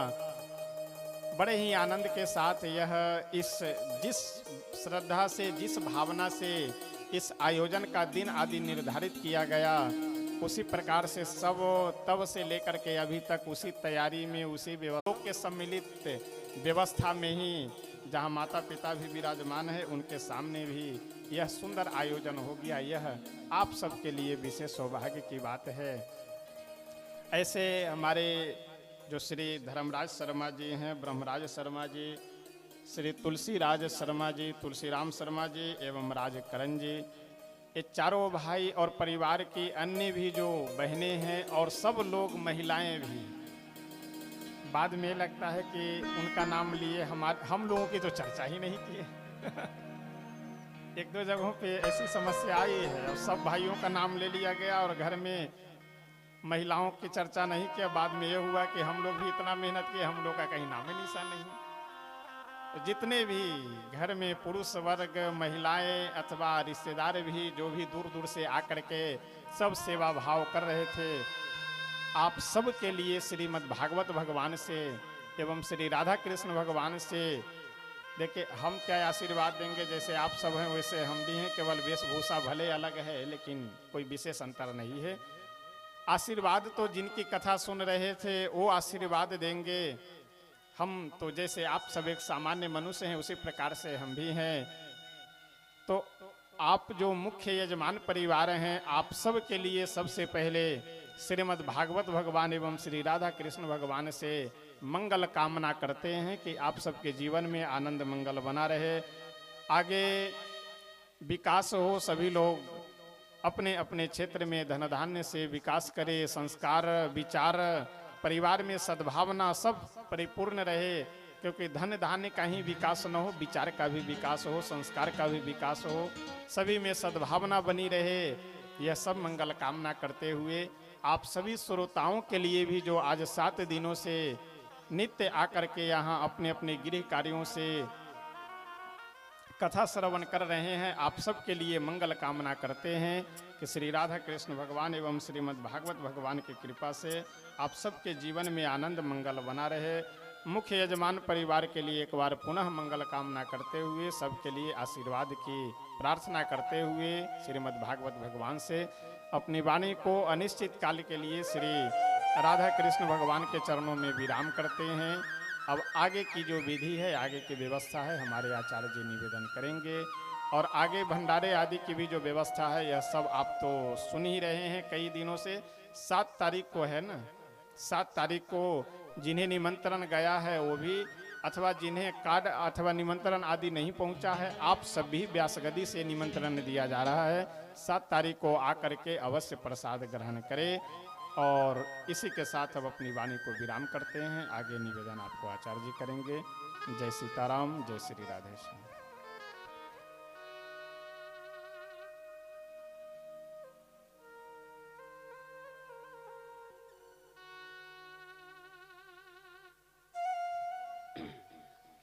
राधे राधे, जय श्री राधे। एक बार तेज से सभी लोग जयकारा लगाएंगे। बोले भागवत भगवान की। बहुत सुंदर। सर्वप्रथम मैं तो आप सभी को बहुत बहुत धन्यवाद। देखिए, कथा की महत्ता जब है जब श्रोता हूँ, जैसे भक्त के बिना भगवान की कोई महत्ता नहीं है, ऐसे ही बिना श्रोता के यह कथा की महत्ता नहीं है। जब आप लोग आते हैं तभी यह आनंद आता है कि हम किसी को कुछ चीज़ बता रहे हैं। और भागवत की सबसे बड़ी बात है कि उसको अपने जीवन में धारण करना। जो भी है महाराज जी के मुखारबिंद से 7 दिनों तक जो आप लोग सुने हैं, अपने जीवन में धारण करें। कुछ चीज़ें हैं जो जीवन में उतारने से हमारा जीवन के मार्ग प्रशस्त होते हैं। हमें कैसा जीना है, हमें क्या करना चाहिए, ये सारी चीज़ें हमें कथा बताती है कि हमें कथा से यह लाभ प्राप्त होता है कि हमें क्या करना चाहिए और क्या नहीं करना चाहिए। तो इसको आप सभी अपने जीवन में धारण करें।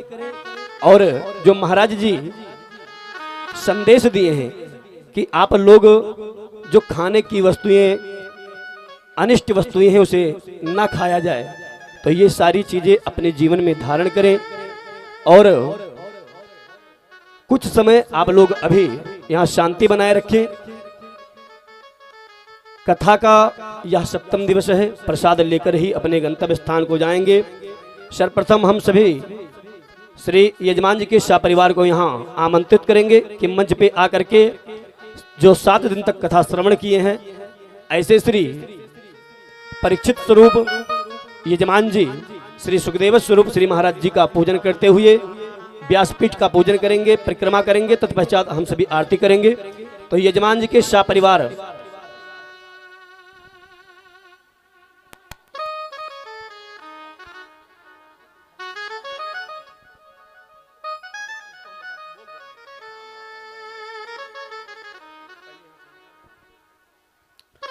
सभी लोग बैठे रहेंगे। अभी शांति बना करके बैठे रहेंगे। सभी को यहाँ बुलाया जाएगा। सभी को क्रम से पहले यजमान जी हमारे व्यासपीठ का पूजन कर लेंगे। उसके बाद में सभी लोग मंच पे एक एक करके, क्योंकि मंच कमजोर है, तो इसलिए आप सभी से निवेदन है कि आप लोग शांति बनाए रखें और सभी लोग को बुलाया जाएगा। तो सभी से निवेदन है कि अभी ना आए, अभी आप लोग बैठे रहें। पूजन के बाद में आप लोग आइए। सभी लोग पूजन के बाद में आए। 5 मिनट के लिए आप लोग शांति बनाए रखें। उसके बाद में सभी लोग को व्यासपीठ पे आने की अनुमति है, लेकिन 5 मिनट के लिए आप सभी शांति बनाए रखें। पहले हमारे यजमान जी शाह परिवार आकर के पूजन कर लेंगे। उसके बाद में सभी भक्त आएंगे।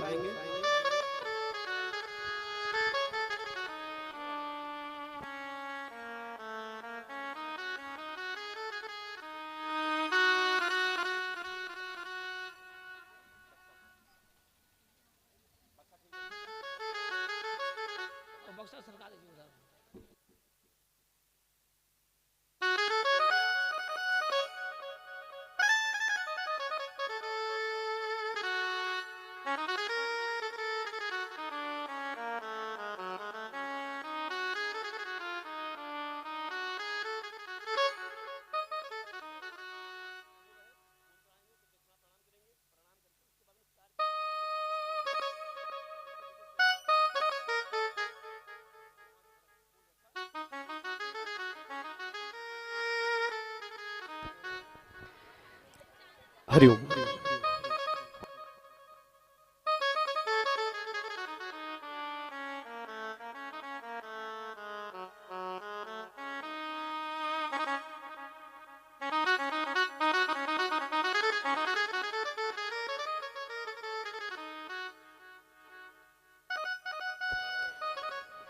तो आइए हम सभी भक्त व्यासपीठ का पूजन करते हुए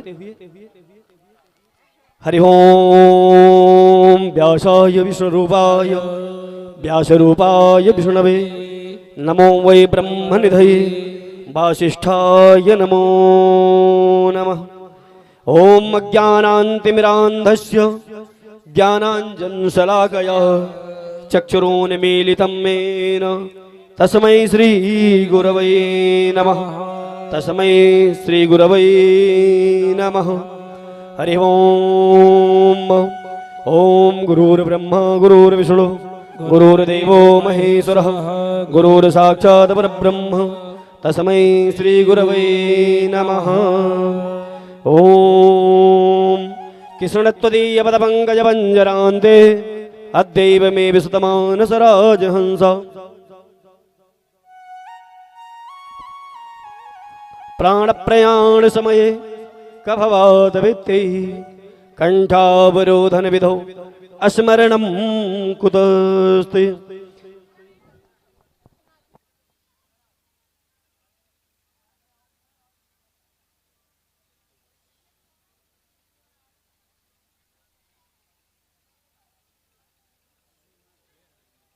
हरिओम हरिओम।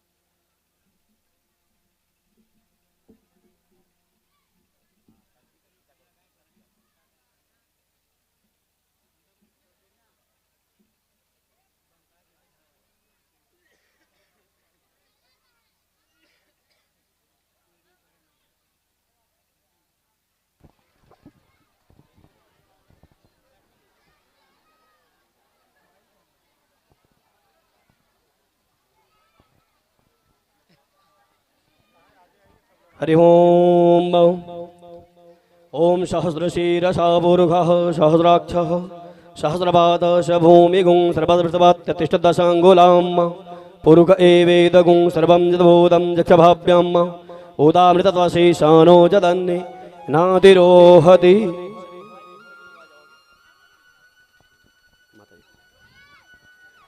हरि ओम एतावानिश महिमा तो जायाश पुरुषः पादोश विश्वाभूतानि त्रिपादश्यामृतं दिवि त्रिपादोर्ध उदयपुरुषः पादोषेह भवति पुनः ततो विख्वं विक्रामश्च सनानसने अभि ततो विराज जायत विराजो अधिपुरुषः स जातो अत्यरिचत पश्चात् भूमिमधो पुरः।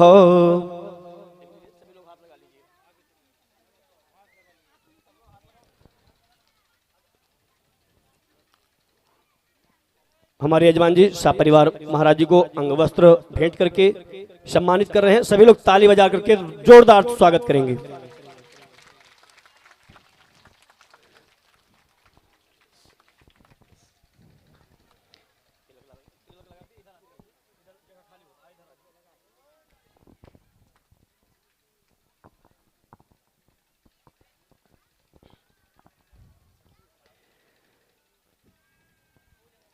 सभी लोग तिलक करते हुए आगे बढ़ते रहेंगे, इधर बढ़ते रहेंगे। जो लोग पूजा कर लेंगे आगे बढ़ते रहेंगे।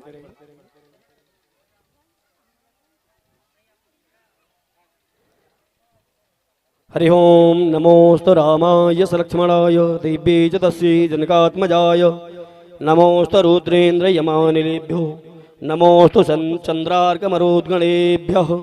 हरि ओम ओम रामाय रामभद्राय रामचंद्राय वेदसे रघुनाथाय नाथाय श्री सीतायाः पदये नमः। श्री सीतायाः पदये नमः। ओम हरि ओम सहस्रशीरसा पुरुषः सहस्राक्षः सहस्रपादश भूमिगुं सर्वदृष्टवात्यष्टिदशाङ्गुलां पुरुष एवेदगुं सर्वं यद्भूतं यक्षभाव्याम् उदामृतत्वशेषानो जदन्येनातिरोहति। एतावान्स्य महिमा तो जायांश्च पुरुषः पादोश विश्वाभूतानि त्रिपादस्यामृतं दिवि त्रिपादोर्ध उदयत्पुरुषः पादोषेह भवत् पुनः ततो विख्वं विक्रामशासनानसने अभि ततो विराज जायत विराजो अधिपुरुषः स जातो अत्यरिचत पश्चात् भूमिमधो पुरः तस्माज्ज्ञा सर्वभूतः संवृतं प्रिकदाज्यां पशुंस्तामानि चिग्निरे छन्दागुंसि चिग्निरे तस्माद्दजायत तस्माद्दस्वा अजायन्त जेके चोभयादतः गावो हजग्निरे तस्माज्जाता अजावयः तां जन्यम्बरहिक प्रोक्षन् पुरुखं जातमग्रतः तेन देवा अयजन्त साध्यारिखयशजे जत्पुरुखं व्यदधोः कथिताभ्यकल्पयन् मुखं किमस्यासीत् किं बाहु किमोरूपादा उक्थेत् ब्राह्मणोऽस्य मुखमासीत् बाहो राजन्यः कृतः ऊरो तदस्येदवैश्यः पदव्याग्शूद्रो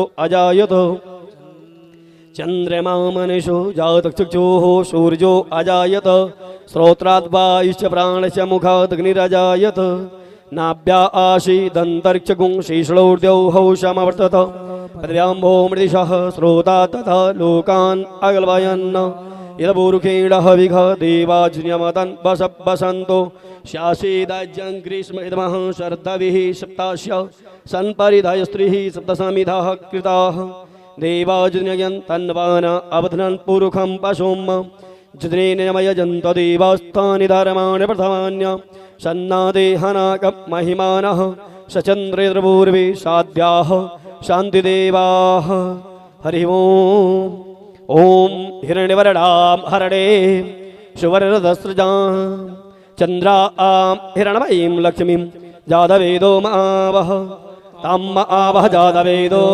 लक्ष्मीमनवगामिने यस्यां हिरण्यं बिन्देयं गामश्वं पुरुषानः अश्वपूर्वामरतमध्यां हस्तिनादप्रमोदिनी श्रियं देवीमुपहवे श्रीरमादेवी जुस्तां कां सोऽस्मीतां हिरण्यप्रकारा माद्रां ज्वलन्तीं तृप्तां तर्पयन्तीं पद्मे स्थितां पद्मभरणां तामिहोपहवे श्रियं चन्द्रां प्रभाषां यशसा ज्वलन्तीं श्रियमलोके देवजुष्टामुदारां तां पदनीमं हं शरणं प्रपद्ये अलक्ष्मीरिमेन स्थितां त्वं वृणे आदित्यवर्णे तपसोति जातो वनस्पतिस्थो वृक्षोदविल्लवः तस्याफलानि तपसा नदन्तो यान्तरायाश्च बाह्य अलक्ष्मीः उभयतु मां देवसखा कीर्तिश्चामणिनाशः प्रादुर्भूतोऽस्मिन् राष्ट्रेऽस्मिन् कीर्तिवृद्धिं ददातु मे चत्पिपाशां मलां ज्येष्ठाम् अलक्ष्मीं नाशयाम्यहम् अभूतिं समृद्धिं च सर्वां नृतु मे गृहात्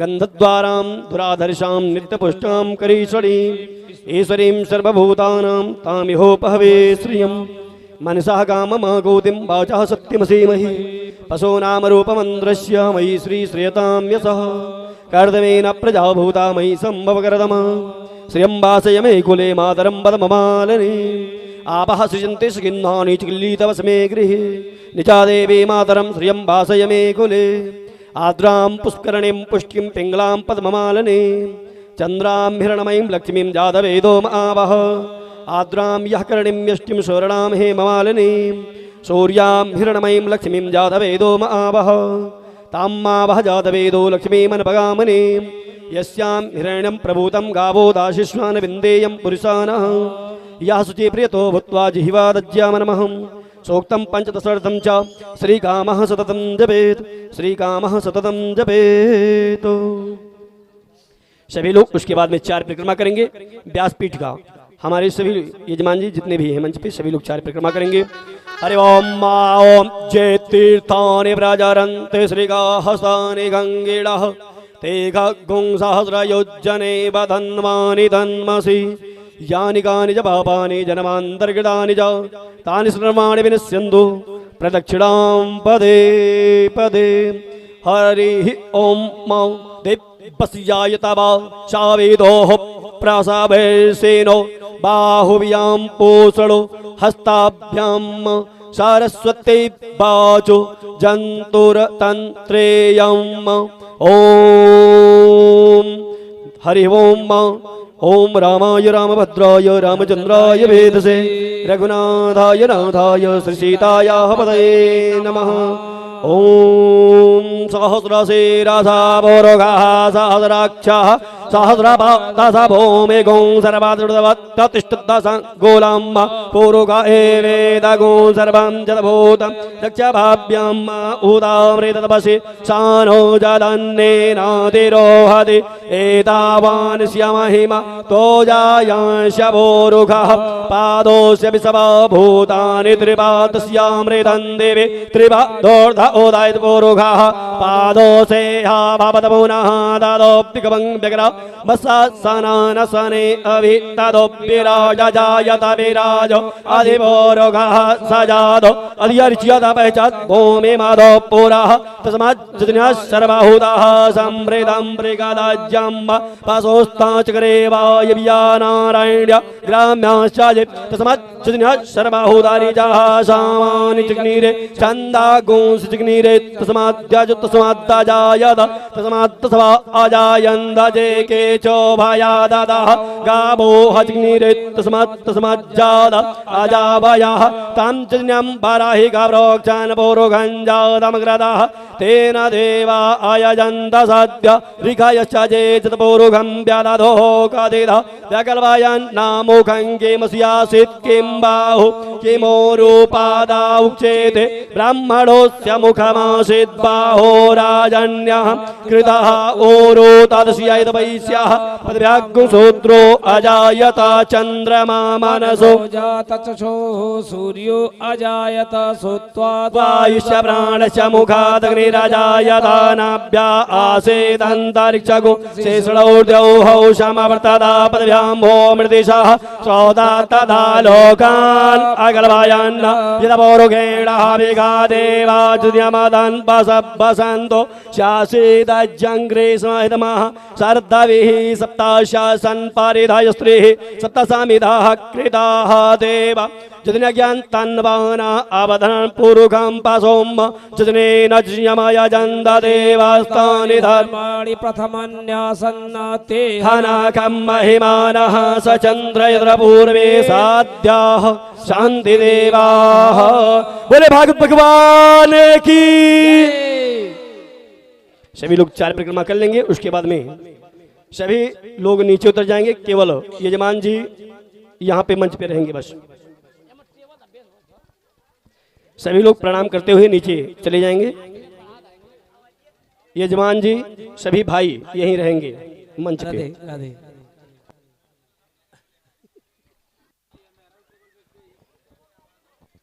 हरि ओम।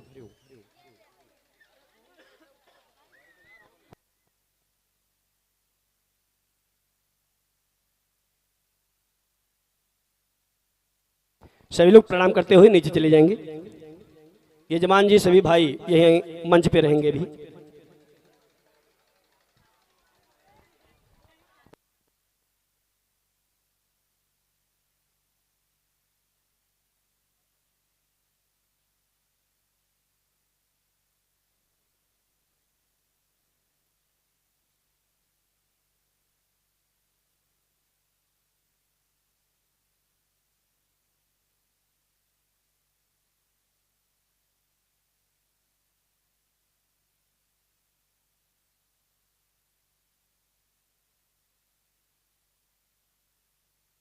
सभी लोग शांति बना करके बैठे रहेंगे 10 मिनट। सभी हमारे इस श्रीमद् भागवत सप्ताह ज्ञान यज्ञ को सफल बनाने में जिनकी यह अहम भूमिका है, ऐसे श्री इस मंच पे विराजमान सभी संगीत वादक श्री शास्त्री जी, इस ध्वनि यंत्र को जो संचालित कर रहे हैं, ऐसे सभी इस कार्य को करने वाले सभी भक्तजन, इस मंच पे सभी को हमारे यजमान जी सपरिवार सम्मानित करेंगे। उसके पश्चात हम सभी लोग आरती करेंगे।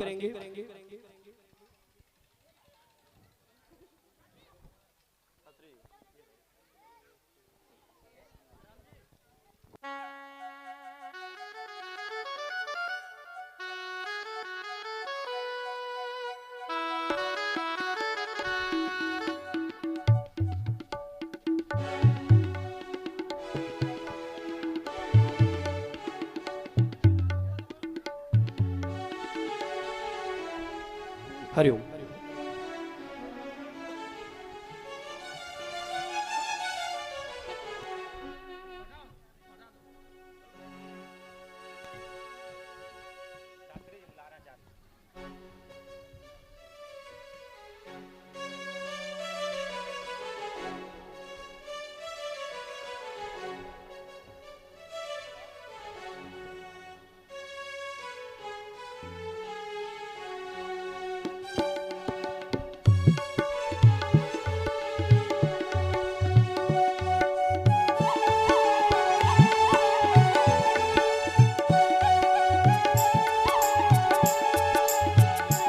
हरिओम हरिओम।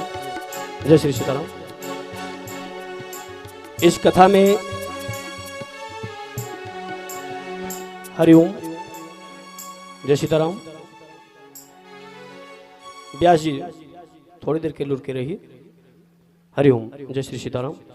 इस कथा को अपने संगीत से हम सभी को रस में डुबो देने वाले, यहाँ पे जिसके सहयोग से यह कथा चल रही थी, सभी लोग 7 दिनों तक अपने अथक प्रयास से हम सभी को इस संगीत से अनुग्रहित किए हैं। ऐसे श्री अपने उंगलियों से तबले पर थाप देते हुए हम सभी को इस संगीत से अनुग्रहित कर रहे हैं श्री विभीषण दास बिहारी जी महाराज, जो कि यहाँ पे उपस्थित हैं। मैं यजमान जी से निवेदन करूंगा कि उन्हें अंगवस्त्र भेंट करके उनका सम्मान करें।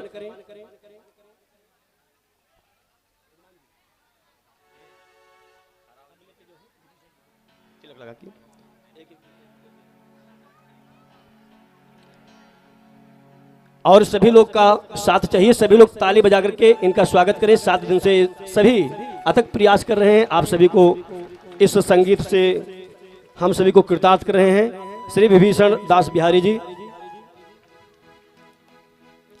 और साथ में हमारे साथ में इस पूजन में सहयोग कर रहे श्री विपुल शास्त्री जी, जो कि पूजन में सहयोग कर रहे हैं, उनका स्वागत करेंगे श्री यजमान जी।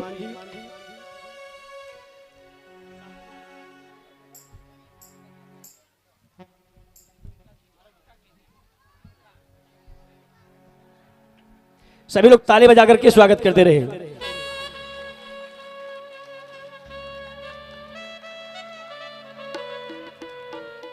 और अपने आर्गन से हम सभी को जो यह भजन सुना रहे हैं, ऐसे श्री अशोक जी महाराज यहाँ पे उपस्थित हैं, उनका स्वागत करेंगे यजमान जी, श्री अशोक जी महाराज जी का।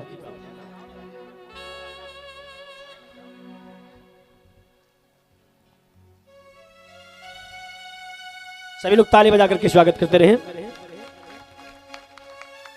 और साथ में आर्गन पे जो इस ध्वनि को प्रवाहित कर रहे हैं, ऐसे श्री रोहित मिश्रा जी, उनका अंगवस्त्र भेंट करके स्वागत करेंगे श्री यजमान जी। श्री रोहित मिश्रा जी को अंगवस्त्र भेंट करके स्वागत करेंगे।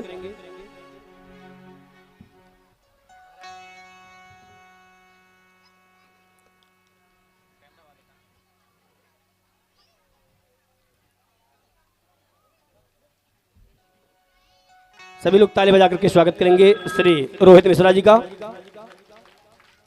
उसके बाद में श्री रवि जी, जो पैड बजा करके संगीत को बजा रहे हैं, साथ दे रहे हैं, ऐसे श्री रवि जी को अंगवस्त्र भेंट करके स्वागत करेंगे। रवि जी का स्वागत कर रहे हैं, सभी लोग ताली बजा करके स्वागत करें।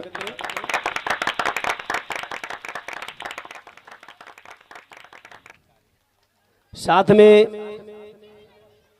मिथिला धाम से पधारे हुए एक संत की जो परिभाषा होती है, उस परिभाषा को बताते हुए हमारे बीच में श्री शीतल दास जी महाराज यहाँ पे उपस्थित हैं, उनका स्वागत करेंगे सभी यजमान जी।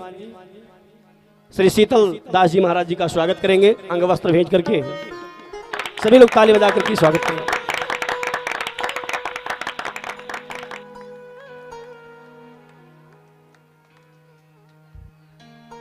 और मणि जी मंच पे आ जाएंगे, नंदन जी और साउंड वाले जो भी सहयोग कर रहे हैं सभी लोग मंच पे आ जाएं। सभी लोगों का स्वागत करेंगे। मणि जी,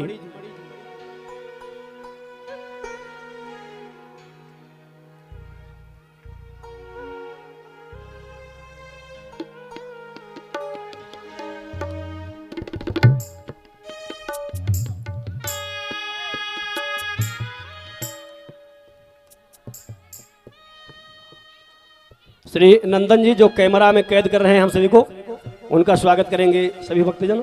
श्री यजमान जी, उनका स्वागत हम सभी को दर्शा रहे हैं, वो ये नंदन जी हैं, इनका स्वागत करेंगे।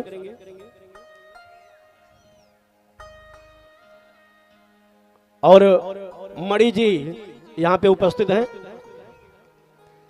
उनका स्वागत करेंगे। ये हर कार्य को कर लेने वाले हैं। वो कैमरा चलाना है, तबला पे ध्वनि देना है, ये हर कार्य को करने में पारंगत हैं। ऐसे मणि जी को स्वागत करेंगे।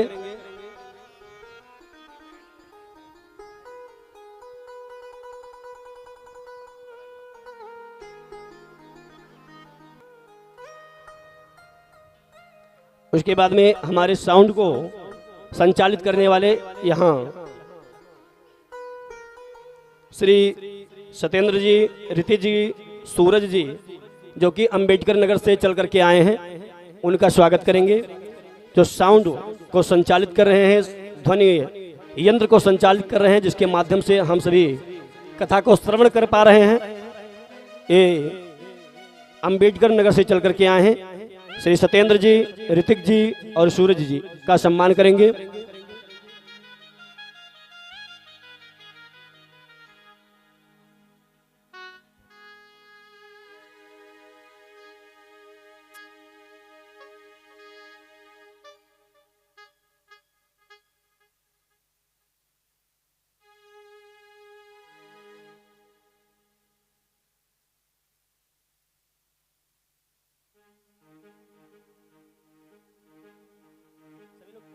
हरिओम। सभी लोग ताली बजा करके स्वागत करेंगे।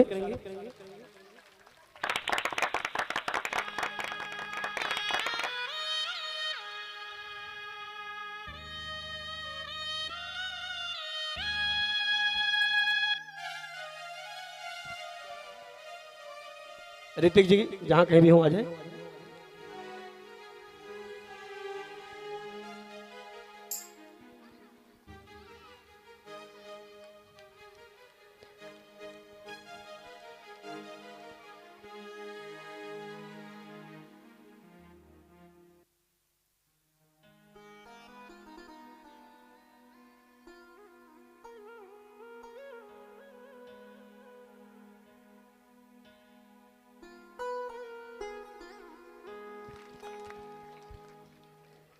और सभी यजमान जी हमेशा ऐसे ही नित्य कार्य करते रहें, ऐसे धर्म कार्य करते रहें। भगवान इस योग्य बनाएं कि ये सभी ऐसे धर्म कार्य को करते रहें हमेशा।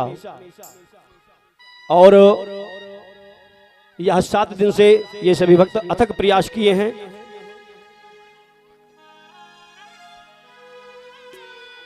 इनका अथक प्रयास रहा है और आप सभी ग्रामवासियों का सहयोग रहा, जो आकर के यहाँ अपना अमूल्य समय देते रहे हैं।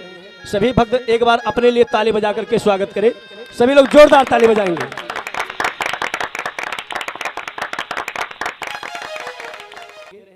और आराम से आएंगे, जिससे मंच पे भार ना हो।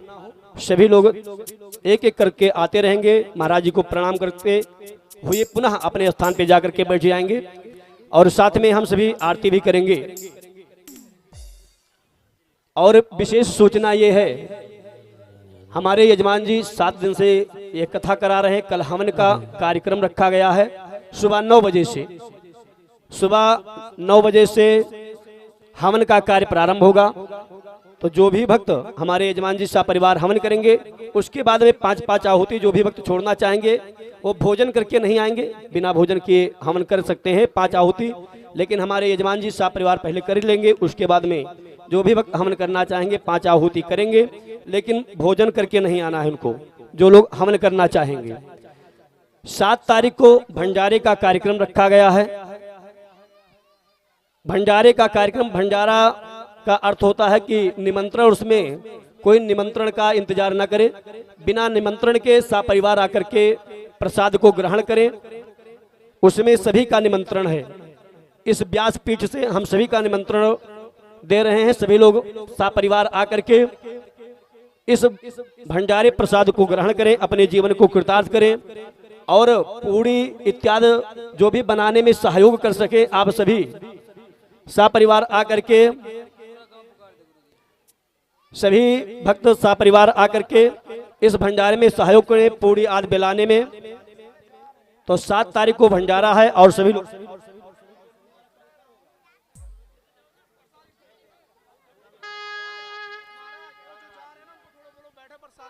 आप लोग, ये भागवत का अंतिम प्रसाद है, सभी लोग प्रसाद आरती लेकर के ही जाइए। सभी से निवेदन है, इतना समय दिए हैं तो 10 मिनट के लिए समय और सभी भक्त दीजिए। आरती होने जा रही है, आरती प्रसाद लेकर के ही सभी लोग घर को जाएंगे।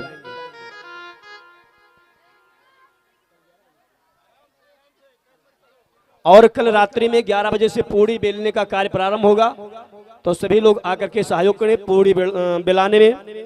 और 7 तारीख को सभी लोग अहिरन की सरैया सपरिवार सभी लोग आकर के, पूरा गांव आकर के प्रसाद ग्रहण करेगा।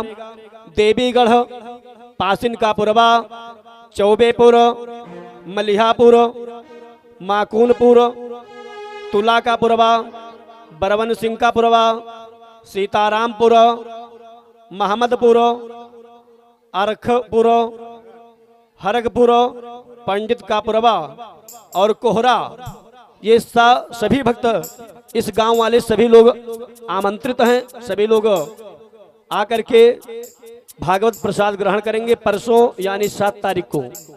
7 तारीख को सभी भक्त प्रसाद आकर के यहाँ पे ग्रहण करेंगे और आरती होने जा रही, सभी लोग आरती प्रसाद लेकर के ही गंतव्य स्थान को जाएंगे। भैया आरती प्रज्वलित की जाए।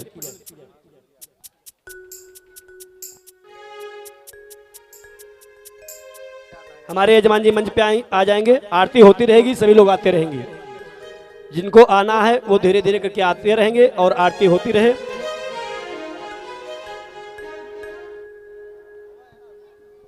रोक दीजिए चार्ज, आरती के बाद कराइएगा। आरती किम प्राज्वाल्यो, सभी लोग आरती करेंगे। हमारे यजमान जी आ जाएंगे मंच पे। राधे राधे राधे।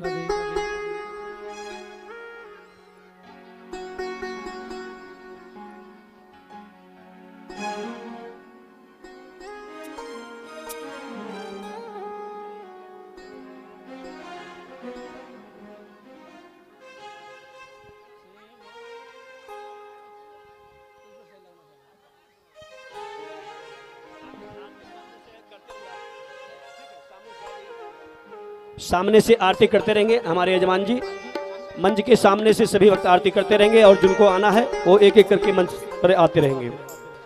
हरि ओम मां आराधिकं प्राज्वाल ज्वाला मालिने नमः।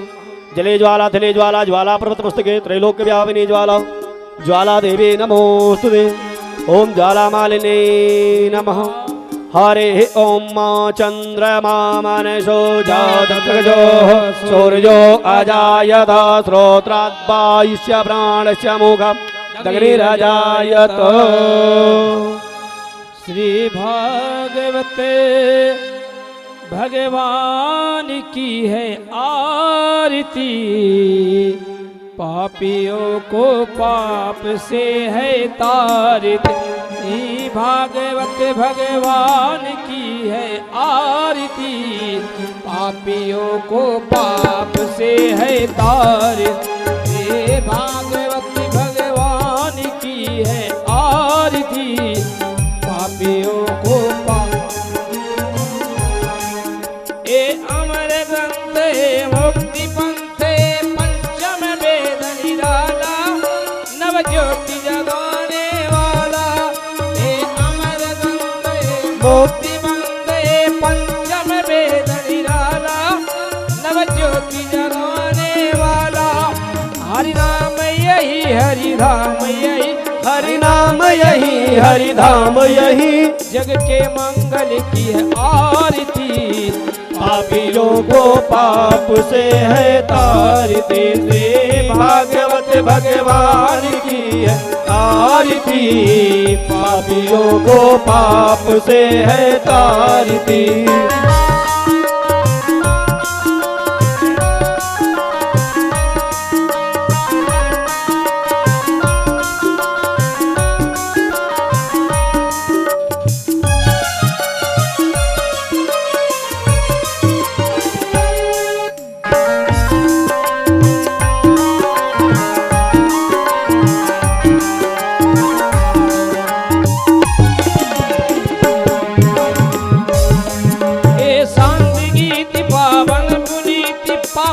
मिटाने वाला, हरि दर्श कराने वाला, ये शांत गीत पावन पुनीत पापों को मिटाने वाला, हरि दर्श कराने वाला। ये शांत गीत पावन पुनीत पापों को मिटाने वाला, हरि दर्श कराने वाला। ये शांत गीत पावन पुनीत पापों को मिटाने वाला, हरि दर्श कराने वाला। ये सुख करनी ये दुख हरनी, ये सुख करनी ये दुख हरनी, श्री मधुसूदन की है आरती। पापियों को पाप से है तारती, श्री भागवत भगवान की है आरती। पापियों को पाप से है तारती।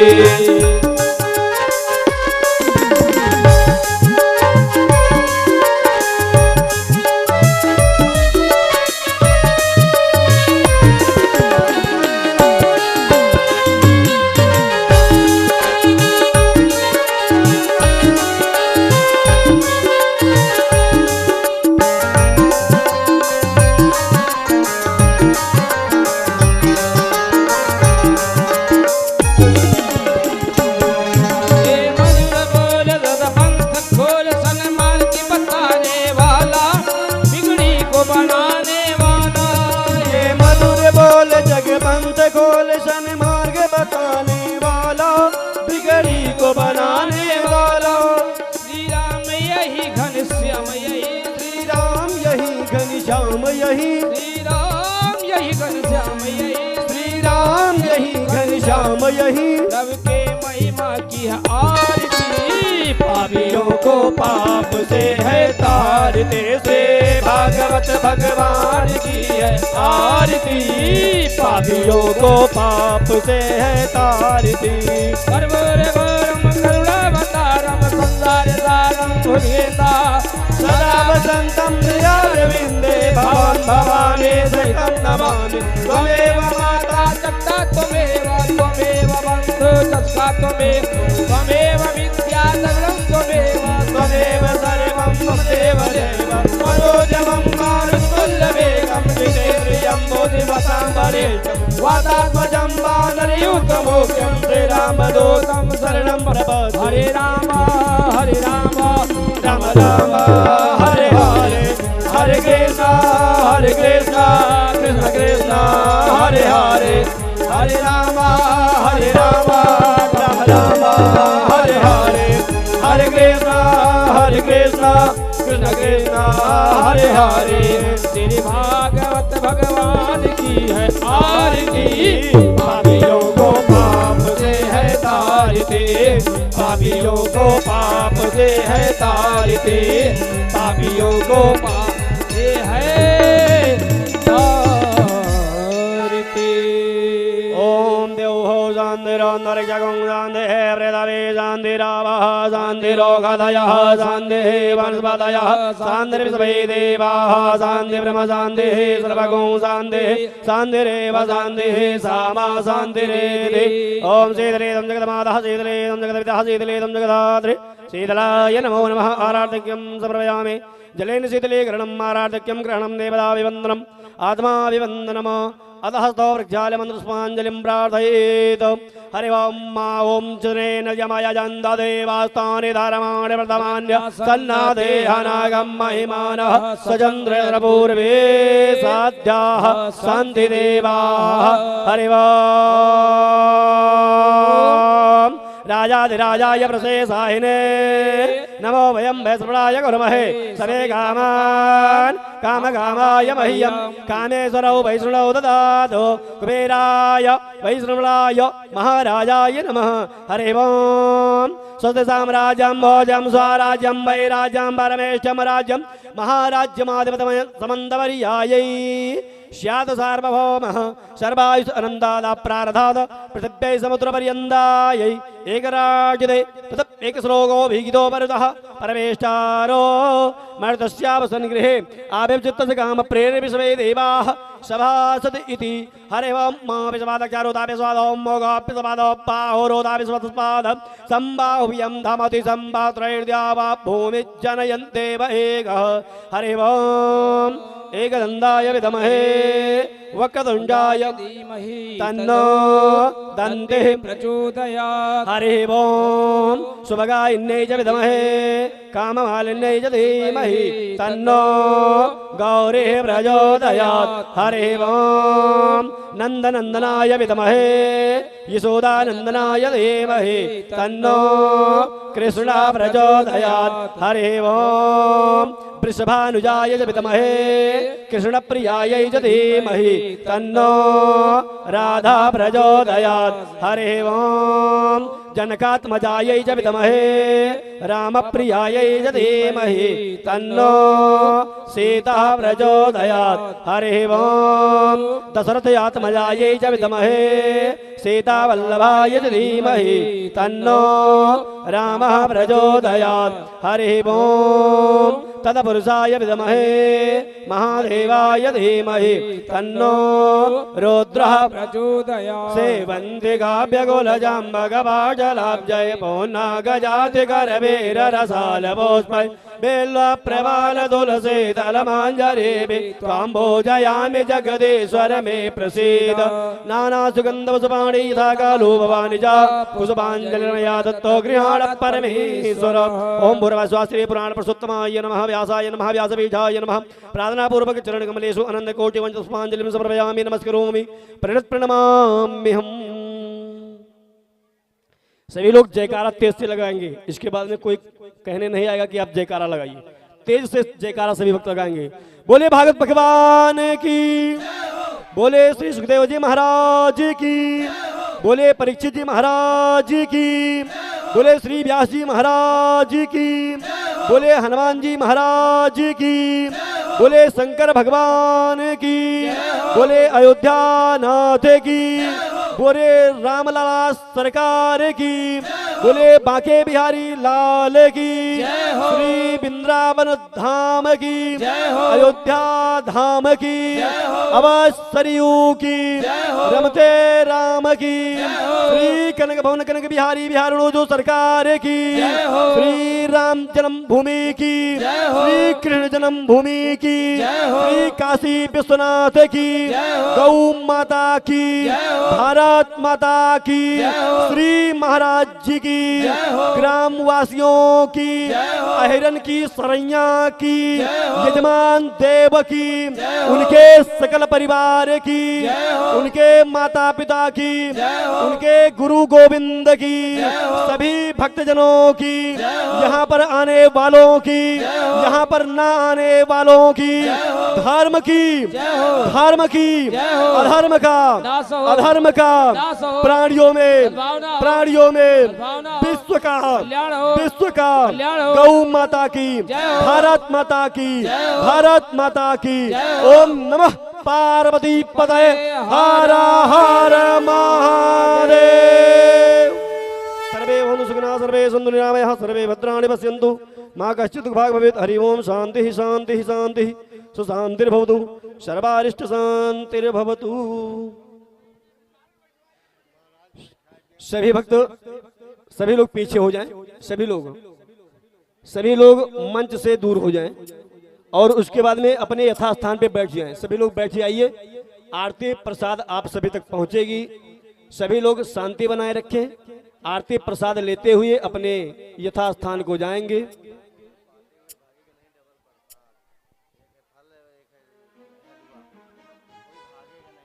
प्रसाद में हलवा और फल दोनों है, तो दोनों लेकर के ही जाएंगे, एक लेकर के नहीं भागेंगे। यजमान जी का हमारे कहना है।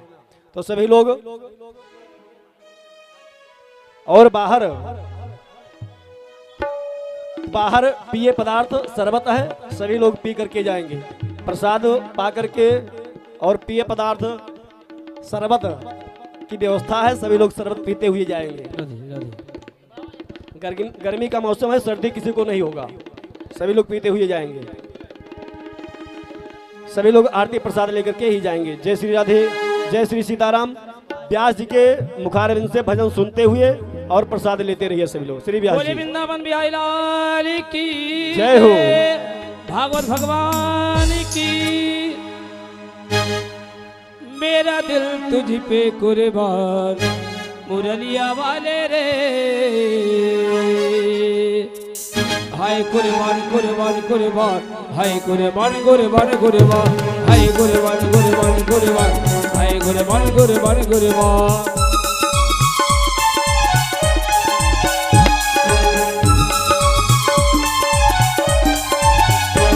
मेरा दिल तुझ पे कुर्बान मुरलिया वाले रे। मेरा दिल तुझ पे कुर्बान मुरलिया वाले रे। मुरलिया वाले रे सवरिया प्यारे रे। मुरलिया वाले रे सवरिया प्यारे रे। अब तो हो जाओ में हरे बा मुरलिया वाले रे। अब तो हो जाओ में हरे बा मुरलिया वाले रे।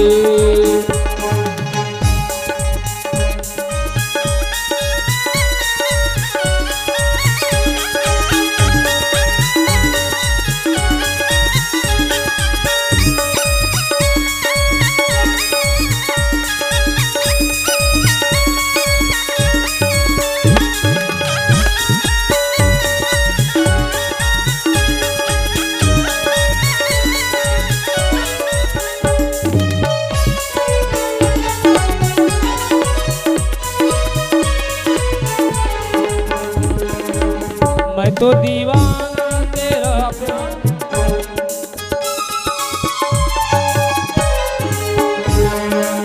मैं तो दीवाना तेरा प्यार चाहो। मैं तो दीवाना तेरा प्यार चाहो। बस एक झलक तेरा दीदार चाहो। बस एक झलक तेरा दीदार चाहो।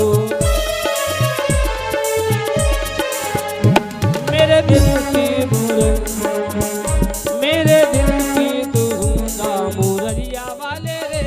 मुरलिया वाले रे सवरिया प्यारे रे। मुरलिया वाले रे सवरिया प्यारे रे। अब तो हो जाओ में हरे बा मुरलिया वाले रे। अब तो हो जाओ में हरे बा मुरलिया वाले रे।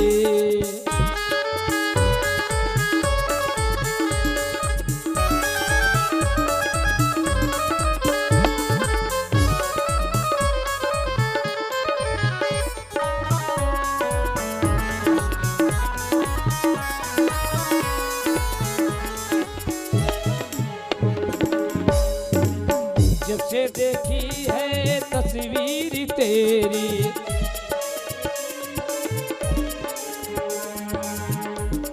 इसकी आँखों में है उनको भी पी रहा हो। जुदाई का जहर पी कर फिर भी जी रहा हूँ। जब से देखी है तस्वीर तेरी, तब से बदल गई है तकदीर मेरी। जब से देखी है तस्वीर तेरी, तब से बदल गई है तकदीर मेरी। तेरे बिन ए दिलबर, तेरे बिन ए दिल भर मुरलिया वाले रे, मुरलिया वाले रे सावरिया प्यारे रे। अब तो हो जा में हरे बा मुरलिया वाले रे, अब तो हो जा में हरे बा मुरलिया वाले रे।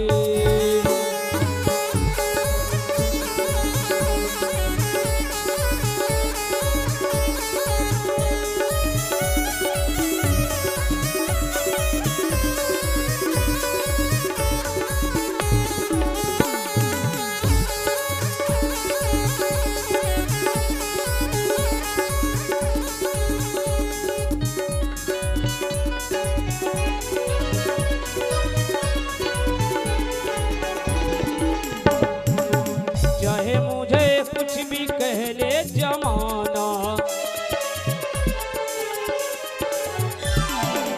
चाहे मुझे कुछ भी कह ले जमाना, पागल हुआ बस तेरा ये दीवाना।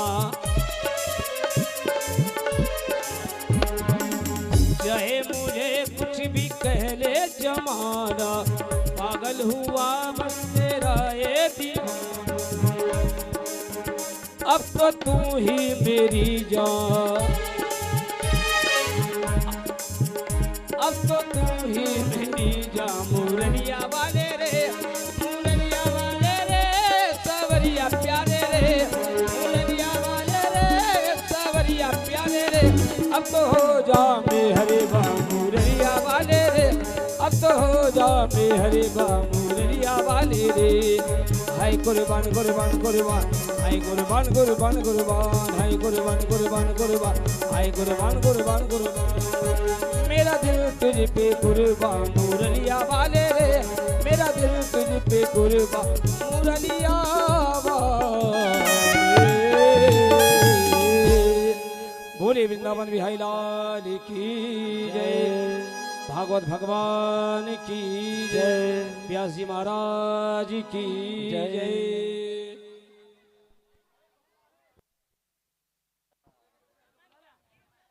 आज का ये प्रसाद श्री सीताराम जी की तरफ से आप सभी को मिल रहा है। राम पलट जी की तरफ से, राम पलट जी की तरफ से यह प्रसाद आप सभी को वितरित हो रहा है। और सभी भक्त कल 11 बजे आकर के पूड़ी में सहयोग अवश्य करें, सभी माताएं बहनें। और 7 तारीख को सभी लोग सपरिवार आकर के भंडारे में प्रसाद ग्रहण करें।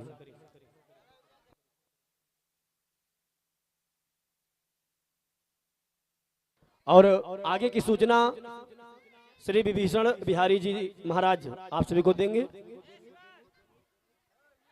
श्री बिहारी जी। जय श्री राम।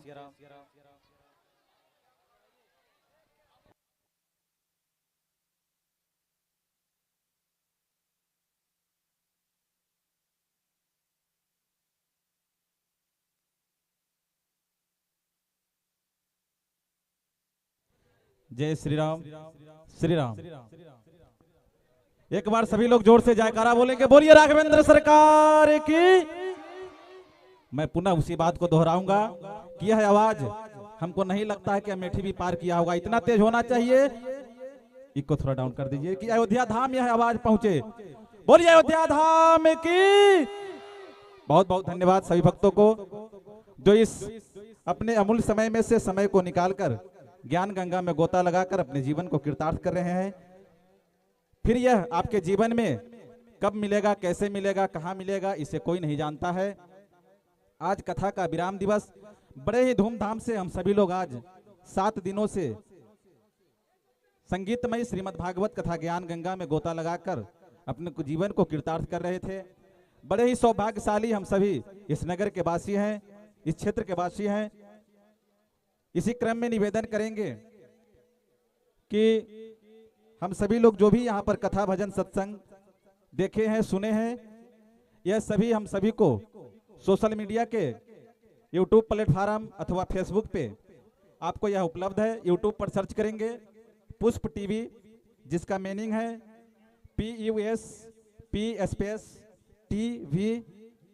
जिनको भी देखने में, लिखने में, सुनने में दिक्कत हो, बगल में फ्लैक्स बैनर लगा है, आप सभी लोग वहां से देखकर अपने मोबाइल, टैबलेट, कंप्यूटर आदि में सर्च करेंगे पुष्प टीवी, आपको यह चैनल वहां पर मिल जाएगा। उस चैनल को सभी लोग सब्सक्राइब कर बेल आइकन बटन दबा लीजिए, ताकि जो भी कथा, भजन, सत्संग उस पर अपलोड हो आप तक आसानी से पहुंच सके। और पुनः निवेदन करेंगे कि जिन भक्तों को श्री अयोध्या धाम आना है, आप सभी लोग सादर आमंत्रित हैं। अपने आश्रम पे आपको रुकने का, भोजन का सारी व्यवस्था उपलब्ध है। जिन भक्तों को श्री अयोध्या धाम दर्शन करने की इच्छा हो, आप सभी लोग सादर आमंत्रित है। आइए, स्वागत है। और पूज्य महाराज श्री की अगली कथा, जो कि जानकी जन्मभूमि सीतामढ़ी जिला में 23 तारीख से 23/5 इसी महीने में 23 तारीख से श्री राम कथा बड़े ही धूमधाम से उपस्थित होगा। जिन भक्तों को मिथिला दर्शन करना है, आप सभी लोग सादर आमंत्रित हैं। और इस कथा का भी लाइव टेलीकास्ट पुष्प टीवी चैनल पर होगा। आप सभी लोग घर बैठे भी देख सकते हैं। थोड़ा ट्रेवल डाल दीजिए भैया, सादा बोल रहा है। घर बैठे इसको देख सकते हैं, सुन सकते हैं। पुनः निवेदन करेंगे कि पुष्प टीवी चैनल को आप सभी लोग सब्सक्राइब कर लीजिए, ताकि जो भी कथा, भजन, सत्संग उस पर अपलोड हो आप तक आसानी से पहुंच सके। और जो श्रद्धालु भक्त फेसबुक चलाते हैं, आप सभी लोग फेसबुक पर सर्च करेंगे स्वामी रामजी दास, आपको स्वामी रामजी दास के नाम से वहां पर पेज उपलब्ध हो जाएगा, फेसबुक पेज। उस पेज को सभी लोग फॉलो कर लीजिए। इंस्टाग्राम पे भी स्वामी रामजी दास आप सभी लोग फॉलो कर लीजिए, ताकि जो भी सूचना हो आप तक आसानी से पहुंच सके। और आप सभी लोग श्री अयोध्या धाम सादर आमंत्रित है। आइए, आश्रम पे सेवा का अवसर दीजिए। इन्हीं शब्दों के साथ जय श्री राम, जय श्री श्याम।